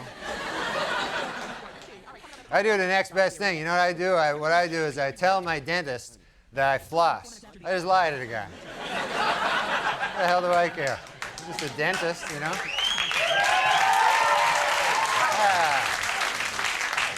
They don't care. The dentists, they don't know any better, you know. He goes, "Hey, Norm, you've been flossing lately, like I told you there." And I go, "Yeah, yes." And he goes, "Yeah, you have, because I can't help but notice all the plaque in between your teeth there. I can't help but find there's plaque all between your teeth." And I go, "Oh, yes. Well, that's dentist. That's because on my way over here to the dentist's office, on my way from the place where I was, I come over here. I stopped at I had a bowl of some plaque. I had a bowl of plaque. I had a big dish of plaque there. They had it down at the restaurant. They had a half a pork sandwich and a bowl of plaque. It was their special."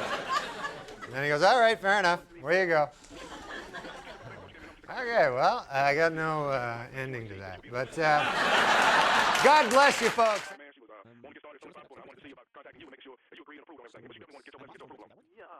Thank you. Hey.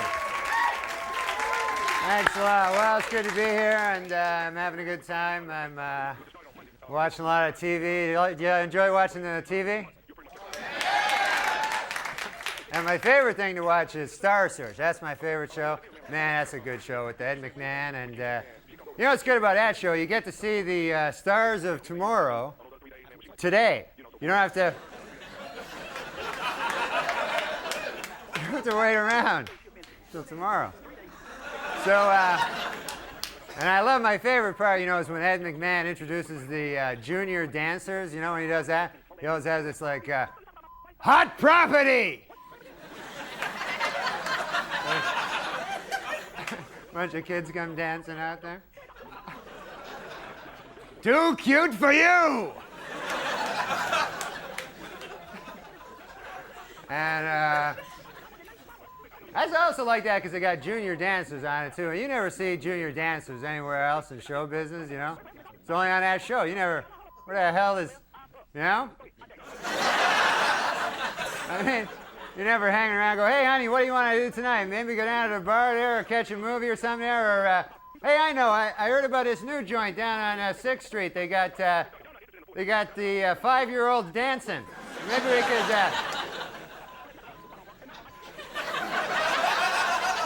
I understand Hot Property's going to be there tonight. We can see them. I never seen them live. I hear they're better live than on the TV. They're even better. And that's also a big mistake they make on Star Search. They always name their groups like Hot Property and stuff like that, as if that's going to help them win. You know, what kind of, like the bands, it's always like some embarrassing intro, you know. Always like Ed be going, "Our next group has been kicking around the Miami area for the last 16 years. Now America, say hello to Overnight Success." There they are. There they are. That looks lame if you lose with a name like that, you know? You don't look good. So now it's time for the judge's decision. You ever see the judges on Star Search, too? What kind of lame judges are they? You know, you never heard of the guy? He always got some suspicious credentials there. You never heard, you know? So I was like, now it's time to meet our judges. He is the president of Tri-Media Artists. And he represents such stars as Meadowlark Lemon. There he is. He's a bald guy with glasses.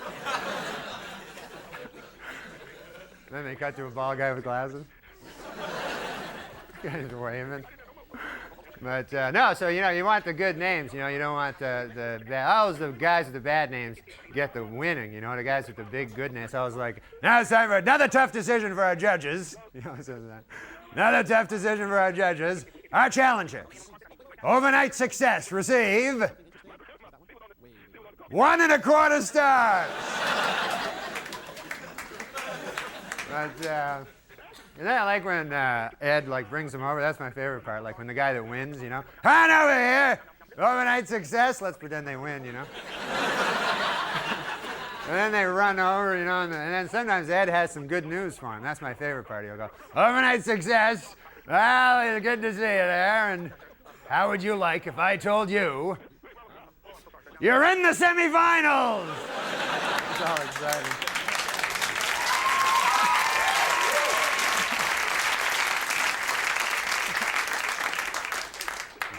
Okay, hey folks, I'm gonna go over there now. Thanks a lot, huh? Talk to you later. Norm MacDonald's here. We were enjoying your bit, especially over here, your stand-up, because Andy was a judge on Star Search. Oh, yeah? Yeah. Yes, I was. Andy's the president of TriStar Entertainment. Yeah. Yes, that's right. That's the caliber of guy I'm talking about. Hey! They love each other. Oh. That's what we need more of on TV. What the hell am I doing? Okay. How are you? How you doing Good, on man, Update? great. You're doing It's a great fun, job. Yeah, thanks a lot. Well, I try to, you know, make it funny and stuff, and And that's your secret. yeah. You know what you got to do? You got to keep in track of the competition. That's what I find. You know, see what they're doing and try to make it funnier than them. So, like, I brought some jokes I do, and then some jokes that, you know, you might hear from the competition. You know. Okay. So here's the Al Cowlings. You know this guy. Yeah. So my joke was Al Cowlings now has a 1-900 number. For $2.99 a minute, Cowlings will tell callers that OJ is innocent. For $3.99 a minute, he'll try to do it without laughing. I like that joke. Yeah, well, they don't. Now, compare this with, this was Tom Brokaw's joke. You know, your earlier guest? Yeah, yeah. This was his joke the same night. A.C. Cowlings, the man who drove O.J. Simpson's Bronco as police followed, today came out with his own 1-900 number. NBC's David Bloom has more. Not even funny, you know? It's like the lamest, Yeah, no, it's kind of lame. joke I've ever heard in my life. Now, here's another one here. Twin daughters have been born to Andrew and Carrie Kennedy Cuomo. This was 2 weeks ago. Making former New York Governor Mario Cuomo a grandfather. The girls were named Pataki and Sucks. So that was my joke. That's your joke. Yeah, That's a which good they joke. like. Here we go. Now here's Brokaw, Okay. the guy that they're paying all these millions to. He says, Mario Cuomo is a grandfather today. NBC's Jim Bitterman has more. It's like almost exactly the same joke as his other one. He changed the guy's name. All right. what's he doing? What? Yeah. You hold on to those, It's Andy. crazy. Those will come in very handy. I figured it out because I saw his show. You know what the problem is? He's got guys in the background typing. They're typing stories, and he's already doing the news. It's like too late, you know? What the hell's he thinking? Let him start a half hour earlier and get off a half hour earlier, and you'd have a better, I don't know. All right. Well, how I see you're in Billy. What is it? Billy Madison. Oh, yeah, I caught yeah, Adam's yeah, movie yeah. the other day. Yeah, How that was that? You're a movie star now. Yeah, no. I'm just in that movie with Adam. Well, what's And, it like working on a film? Yeah. It was great. It was great to work with Adam. You know, I never met him. That was the odd part. In the whole movie, you'd think I'd have a chance to meet the guy. Never came up. You don't see him around Saturday Night Live at all? No, I never see him. He's not. We never crossed paths. You know? One of those things. People think these guys, these audience people, they think everybody in show business knows everybody. That's right. They're idiots. Oh, not He didn't mean anyone here. No. Or anyone watching at home. No. You didn't mean anything like that. No. You guys aren't idiots. You know that. You don't have to have me tell you you're not idiots, for God's sake. But you're not. You're not idiots. I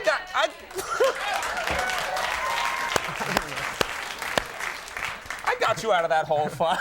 You went back. That one guy is an idiot over there. I swear to God. That guy, yeah. We've But had most- problems with him. All right. All right. Who's on Saturday Night Live this week? It's George Clooney and the Cranberries, is that right? Yes. That's what it says on this card. George Clooney and the Cranberries. Yeah, that'll be a fun show to watch. Yeah. Try some Brocom material when you're out there. Okay. All right, well, I'll be looking forward to it. Okay, buddy. Hey. Thanks for coming Nice by, seeing you, Norm. man. Norm MacDonald, everybody.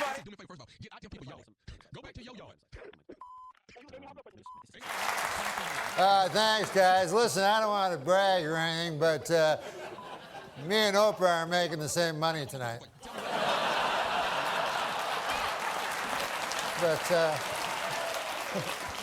the show has loosened up considerably. I noticed I was watching Oprah and Dave talking about weed and booze. I don't do either of those. The hardest drug I ever did, LSD. And I remember I was a kid, I was like 16, and I remember they warned me, they said, hey, you gotta be careful with that LSD on account of you can get a flashback. 10 years can go by, 20 years, 30 years, and a flashback will happen. So I thought, hey, that seems like a good deal. You know, you tell me I buy a drug for $5, I eat it, I get high, and then 20 years later I get high again?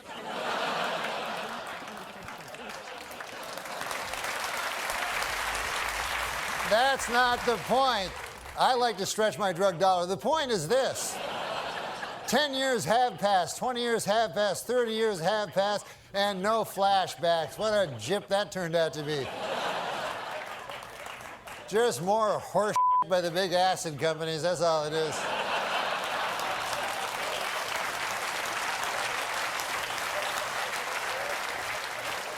But I can't believe it's been a quarter century since I made my television debut. It was all different back then. You know, it was back then, I remember if you wanted to take a picture, you would use a camera, not a telephone. As a matter of fact, if you used a telephone, people would look at you odd. You'd be like, just stay still like that.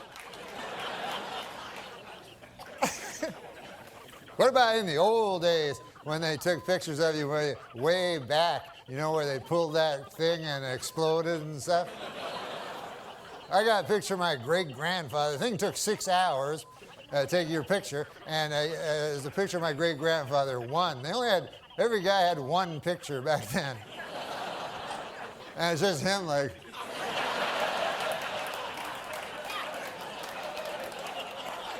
I gotta get back, feed them hogs. Who's gonna feed the hogs? Somebody gotta feed them hogs. Now, in the future, of course, it'll be different. 50 years from now, people will be going like, hey, you want to see 100,000 pictures of my great-grandfather?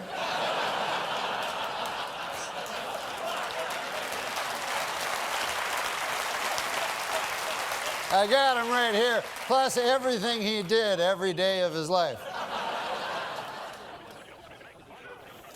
Hey, this occurred to me today. ID, which I had to show it again. There's a strange abbreviation when you think about it. I is short for I. And then D is short for dentification.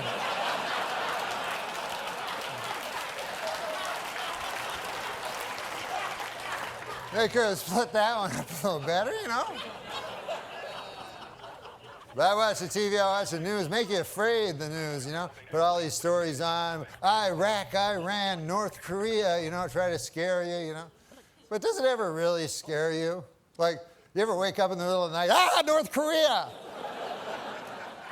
That little tiny country across the ocean. I wonder if they'll get me.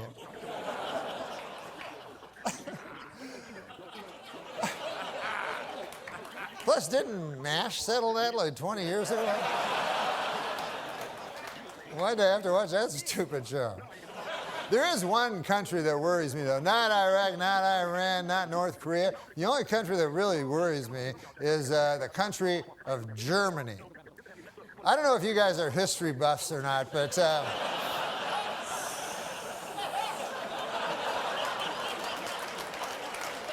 in the early part of the previous century, Germany decided to go to war. And who did they go to war with? The world. That had never been tried before. And so you figure that would take about 5 seconds for the world to win, but no, it was actually close.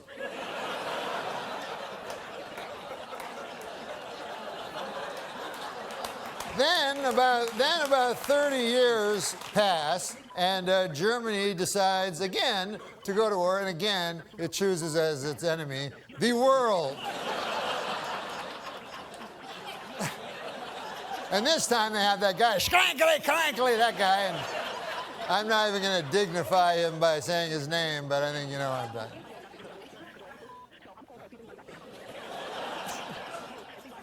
But you'd think at that point the world would go, listen, Germany, here's the deal. You don't get to be a country no more on account of you keep attacking the world. I mean, what do you think, you're Mars or something? Anyways, listen, folks, this will be my last time on the David Letterman show, I understand. And you guys, we all know that David Letterman was the greatest talk show host who ever lived. But I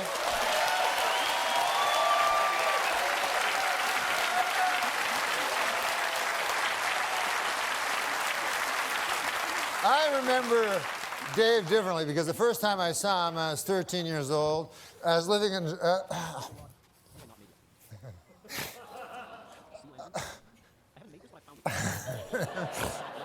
I was living in Toronto, Canada, and I went to a talk show they had there. And David Letterman was the stand-up comedian on the show. And I loved stand-up. And David Letterman did this joke that I told everybody this joke. I love this joke. It still stays with me as my favorite stand-up joke ever. So I'd like to do it for you if you'd like to hear it.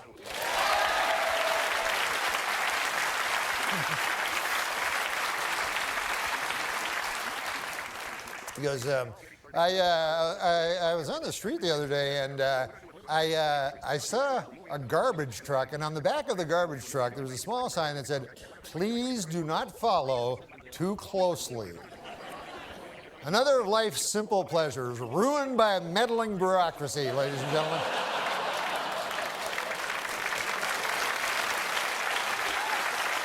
You remember the old days when Dad would pile the kids in the station wagon and we'd all go out and follow a garbage truck? So anyways, I'd just like to say, I know that Mr. Letterman is not for the mawkish, and he has no truck for the sentimental, but if something is true, it is not sentimental, and I say in truth, I love you. Oh my God. Oh, my God. Very funny, Norm. And thank you. Thank you for everything. Thank you.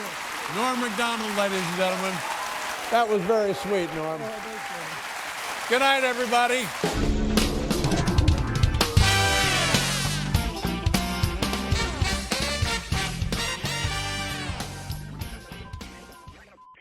All right, we're back with Norm MacDonald.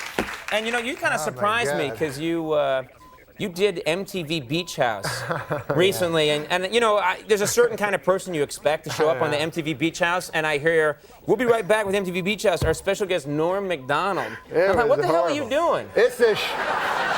What was that? It's this show on MTV, right? I know. And it's at a beach. It's at a beach. And they don't script anything. Like, they do like for, anyway, so the dude, the host, was like, "Hey, Norm, do you mind wearing a pair of trunks, bathing trunks?"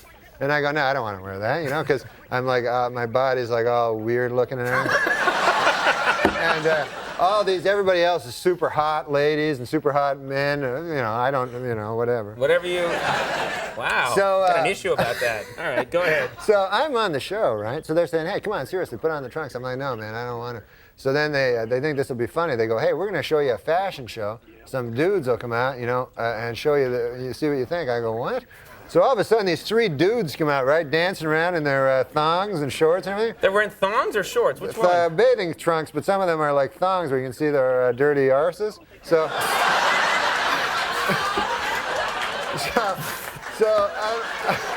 so I'm like watching it, and I'm like, oh, it's like man. Chaucer. Yeah, go ahead. So I'm like, oh, I guess it is. Okay, go Old ahead. English. So I said, oh, yeah, no, I'm pretending to go, oh, yeah, that's funny, right? And you do a lot of that at MTV, yeah. So then the host, he goes to this one guy who was very, very, very gay. He goes, what? How do you know that? No, I mean, you had a sign? Yeah, he looked very, very gay. He says to this dude, he says, hey, I'll give you $20 if you lap dance on Norm. You know what I mean? Right. All of a sudden, this dude like, hey, $20. I guess he didn't have much money. Starts running towards me, right? So I look up. Here's this nude, almost nude dude running towards me, right? So I think in my head, okay, man, pretty soon the guy's going to be writhing around on my lap with his ass, and I don't want that on TV, forever. No, it's okay to talk about it, but you don't want to see it. Right. They videotape that, and it's there forever. So, meanwhile, what can I do? You can't hit a guy because it looks bad. You know what I mean? Even though, of course, a woman could hit a naked guy running at him. Sure, that's fine. okay. But a man can't hit him. Yeah. So I have to think fast. There's only a second. So I bolt. I take off, right? You started running too? Yeah, running down the beach. The guy catch you or no? Yeah, and then I had to come back on. They're like, oh, Mr. Homophobic. I won't let a guy grind his ass into you.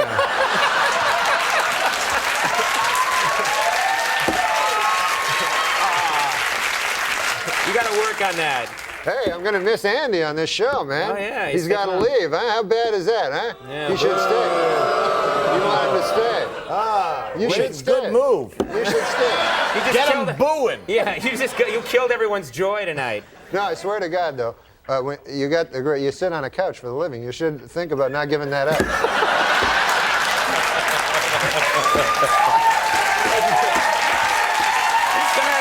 That's a great job. That's a great job. You sit on a couch, and you sit on a chair. It got to be too much, though. I'm looking to lay down. Gotta tone it down a bit. No, but you're a great man, and I'm gonna miss you on the show, man. You're a great man, isn't he? Thank you. Great man. Maybe he'll change his mind. Maybe. I keep asking him. Yeah. He's like, nope. Maybe if the internet they start writing save Andy, you know what I mean? It's not save him because he's it's leaving. his choice. Yeah. That's the hard thing. Now listen, we want to talk about your uncle, because every time you come on the show, you have a story about your uncle who lives up in Canada. Oh, yeah, he's a Frenchman. Yeah. Yeah. And you always have a little story about him. Jean-Luc. Oh, yeah, he's a crazy character, that dude. He originally visited New York City. Hello? I'm just having a drink. I can listen to you and have a drink. It's not like I went like this. Hold it. Ooh. Ah, liquid. Huh? I'm still here. Let's see if I got this right. You've got an uncle, lives up in Canada, named Jean-Luc. Jean-Luc. Occasionally he visits. Once time he visited New York. I came to New York. So I'm living in New York, And Jean-Luc, I'm excited. Jean-Luc's going to come back, my crazy Frenchman uncle. So he gets in the cab, right? When he gets to the airport. Yeah, when he gets to the airport, the cab driver picks him up, and the cab driver says to him, hey, Frenchman, he says, do you like riddles, So my uncle Jean-Luc is like, yes, I love the riddles. That's how he talks. He goes, I like nothing better than a riddle. So the cabbie's like, all right, here's one, right? So he says, here's the riddle. His brothers and sisters, I have none, but this man's father is my father's son. So my uncle goes, I don't know. Right? So the cabbie goes, it's me. It's me. Oh, yeah, makes sense. Oh, he thinks about it. Oh, by God, he says, that's a good riddle there. He says, I have to tell my wife, Mary Claire, when I get back to Gaspé. That's where he lives, Gaspé. Right. So he's like, take me back to the airport. And the cabbie's like, what? Right? The cabbie's like, I thought you wanted to go visit Norm there. No. I go back to the airport. All right, you know, I have to tell Mary Claire. Seems odd, right? Right. Gets back on the plane, flies all the way back home there to Gas Bay. And he gets back, right? Runs in the door. Mary Claire, it's vous. You know, where are you, Mary Claire? Come on down here. I have a riddle for you. She goes, ooh, Jean-Luc, I love the riddle. She's a woman, high voice. Michael Jackson was visiting. Yeah, all right. So, you're going to love this riddle. How was New York? Forget about that. I got the riddle. Brothers and sisters, I have none. But this man's father, he's my father's son. She goes, oh, I don't know. Who is it? Some cab driver back in New York.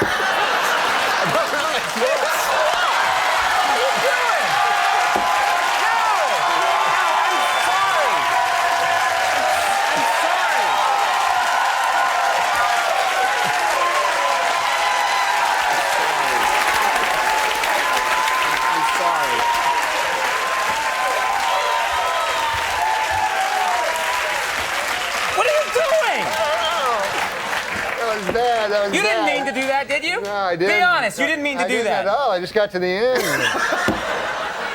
That guy, man, I always tell my uncle, you shouldn't curse so much.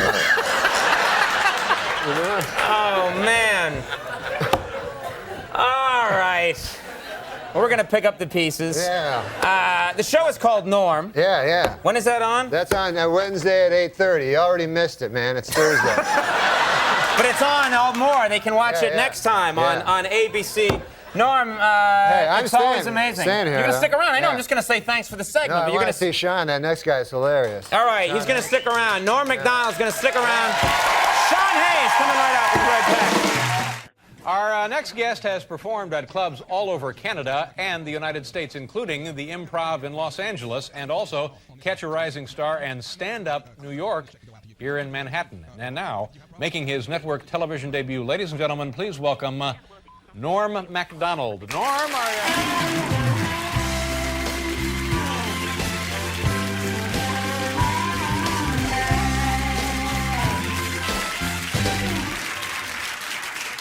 Well, thanks. Good to be here.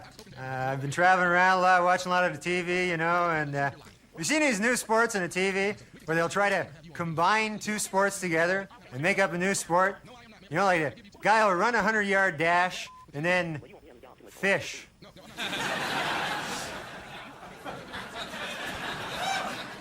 Well, I love the TV. You know, I saw a cat food commercial, and I said at the end of it, I said, all natural food for your cat. All natural food.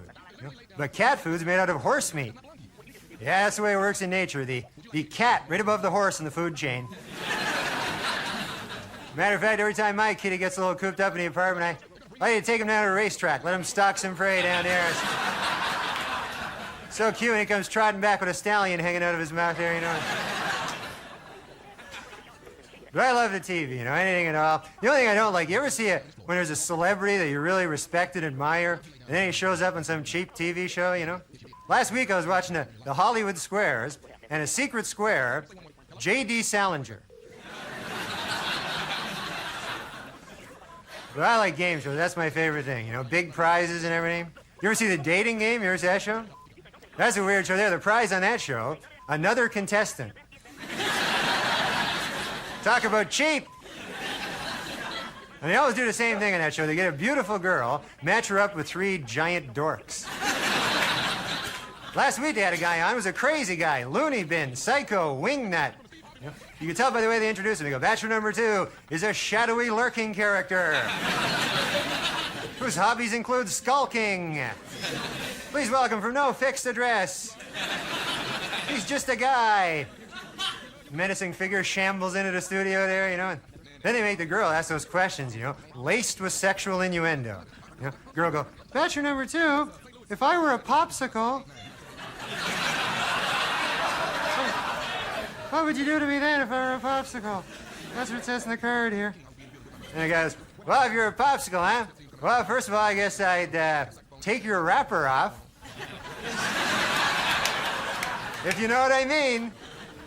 Then I'd grab a hold of your sticks. If you know what I mean. And then I'd press you against the counter till you're broken too.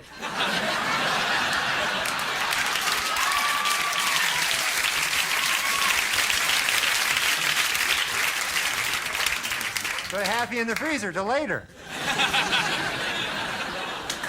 You know what I mean?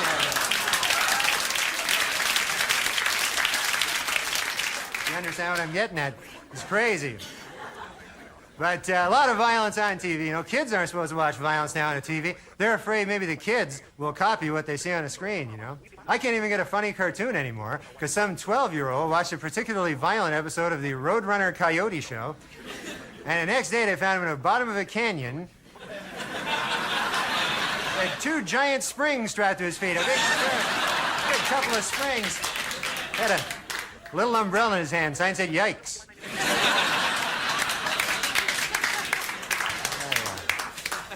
But there's violence everywhere. You know, I was reading a paper. This guy, if you can believe this, a guy killed his family because the devil told him to. Can you believe that? Imagine that, killing your family, and then you go back to the devil, you go, "Yes, devil, I did as you instructed. I killed my family, and I chopped them up and put them in a duffel bag. Here they are. I'll be burying them tonight at the shallow grave by the side of the railroad track, as you have commanded, O Lord host of the hoary netherworld." Then the devil pulls off a mask. "It's me, Bob!" "Oh, Bob! Yes, you got me, Bob. You got me there. I got my family in a duffel bag over here. That's one for you there, Bob. This dirty dog."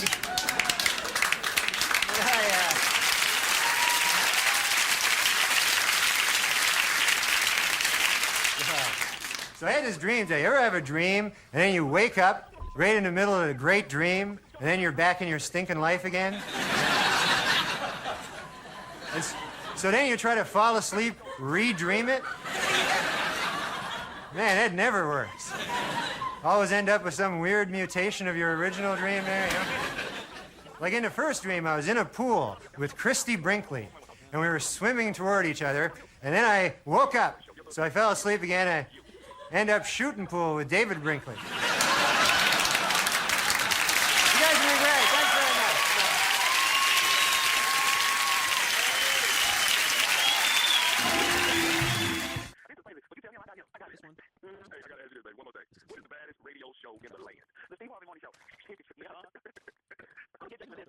La la, we're back. I'm here with Norm MacDonald.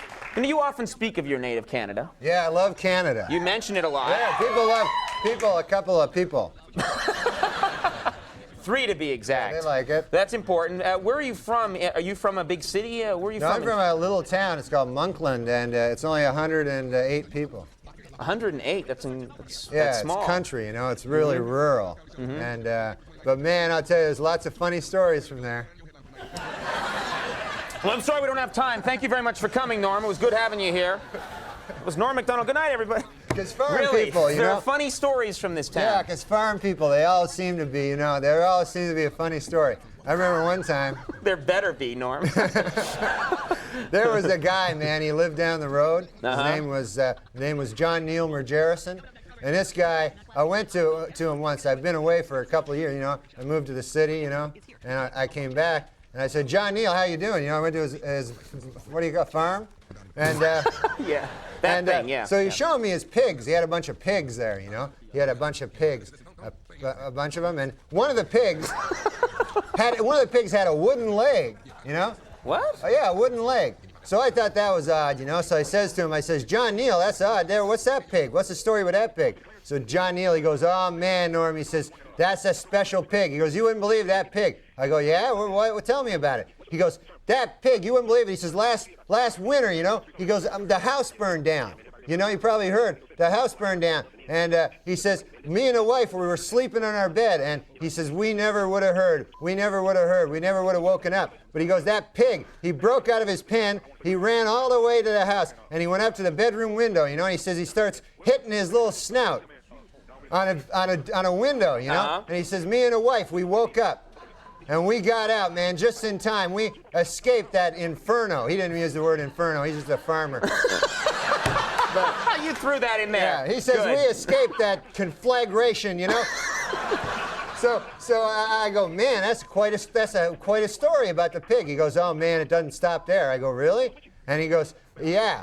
And he goes, just later after that, like the following summer, me and the wife were plowing in North 40, and our little boy, only 2 years old, man, fell into the well. And all alone, you know, and we no way we could do anything. We were plowing. And he says, we didn't hear, you know. And he says, man, you know, we're getting older. We're probably not going to have another kid. You know, that kid means everything to us. I go, I know, John Neal, I know that. You don't have to tell me that. So I said, what happens? He goes, that very same pig. He says, he heard the child's wailing plaintive cry. He didn't say plaintiff, you know, he's a farmer. But he says he heard the child. He broke out of his pen. He ran all the way to the well. He looked down. There was the poor son of ours there, Billy, you know, down at the bottom of the well.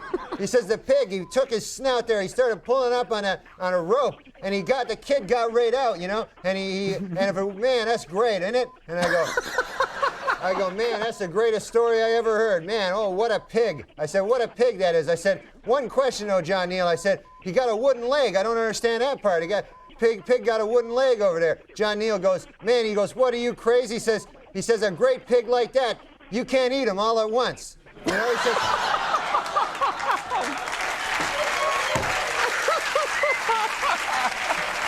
Mr. Abraham Lincoln, everybody. yeah, that was... All right. I can never forgive you. All right, well, let's mention this. Saturday Night Live this week's with Phil Hartman. Yeah, it's going to be Gin exciting. Blossom's on that show. That's a great show. I don't know who they are, but Phil Hartman is great. Norm MacDonald, everybody. Richard E. Grant, Gold Dust are coming up. We'll be right back. Now the nephew is here with today's prank phone call. Nephew, what you got for us? I got to pray for you. Here with Norm MacDonald, and you know, I find out more and more about you every time you come on the program. You know, I always study up on a file, and I learn more about you. And I was really surprised to learn. I didn't know this. I didn't know this, but you were a bartender. Yeah, I did a lot of jobs before I got into comedy, you know, and for a while I was slinging the hash. No. You idiot! That was when I was a fry cook. I was a bartender. I was slinging the drinks, you know? Sure, right. And, oh, man, that was fun. I'll tell you what was fun about being a bartender. Always a story, you know? Really? Always something funny happening down at the bar. Well, that's perfect for a talk show, then. Yeah, this is a good example. One time I was working in there. Drunk guy comes in, you know? And you're not supposed to serve the drunk guys. You know, that's one of the things you learn. So, okay. And also you learn how to make the drinks. Yeah. But, so the drunk guy comes in, you know, real drunk, you know, 3 sheets to the wind, you know. So this character sits down, you know, and I says to him, I says, what do you want? I can't serve you, you know. He goes, I don't want a drink, he says, you know. He says, I want to shoot a dart at your dartboard, you know. So I go to the guy, say, you can't shoot a dart at my dartboard. He goes, you're not in this, you're drunk, you know. I said, I'm not going to let you, that'd be dangerous. That's a sharp thing, a dart, you know. So the guy goes, no, let me shoot 1 shot at the dartboard. So I go, all right, 1 shot, that's it. So the guy shoots the dart, bullseye. I never seen anything like it, you know? Even in his state, bullseye. So the guy says to me, he says, what do I win? You know? So I don't know what he wins. I'm confused, you know? So I start looking around, try to find something for him. And I see right in the bottom of the bar area, there's a shoebox with a turtle in it. From where? What is that doing there? What? I was gonna give it as a gift to my nephew. Okay, all right. He wanted a turtle, and I said, I'll get him a turtle. That'll be a good gift. Okay. But then later I thought, that's a dumb gift, a turtle. Nobody likes a turtle, you know? The kid will probably just put him on his back until he dies. Kids are cruel, you know? So I said, why not just give it to this drunk? Okay. You know? Okay. So I said, here's your prize, here it is. And so the guy takes it in a shoebox, you know, and he goes, thanks, and he walks out with it. So I figured that's the last I'll ever see of that guy. Sure. 2 weeks later, the guy shows up again. Drunk again. So now I go, oh my God, that's that guy from 2 weeks ago, you know? So he walks up to the bar. I go, I can't serve you, buddy. I can't do that. He goes, I don't want. He says, I want to shoot a dart at your dartboard. I go, no, man, I let you do that before. He goes, but I got a bullseye. I say, yeah, but you can't do that again. You're not as luck. He goes, let me try. So he takes it, shoots it, bullseye again. Oh, man. So he goes, what do I win? You know? So I'm confused. I don't know, you know? I look around. I go, I don't know. I go, what did you win last time? He goes, oh, last time I won a roast beef on a hard roll.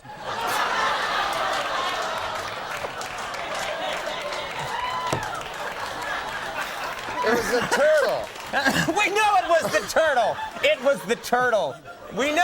Oh, my God. It was the turtle. Guy must have gone out and ate it. It was crazy. Oh, he ate the turtle. I see now. It was crazy. That's the real end of the joke. It wasn't a joke. I know it really happened, right. God forbid that was a joke. Sorry for calling what really happened to you a joke. I apologize. Yeah. All right, well, listen, Saturday Night Live this week, Christine Baranski. She's funny. And The Cure. Yeah. Sounds like a good show. You'll be there.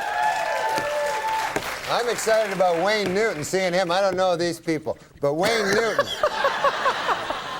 Wayne Newton, yeah, you gonna stick around for Wayne Newton? I can't wait to see him. Mr. Excitement, yeah, that's he's cool. The greatest. He's gonna be great. I saw him when I was a kid. Oh yeah. Yeah, he was so great, you know. All right. He gives it his all, that guy. No, seriously. I'm sure he does. I didn't mean to laugh. I mean, he met does. him backstage. This guy looks younger than us. Yeah, he does. He's a great looking. You guys are gonna have fun in a few minutes. What a great plug. You gotta stick around. You gotta take it from Norm MacDonald, everybody. Thanks, Norm. Wayne Newton, Tracy Bonham coming up. It's a solid show. Stick around.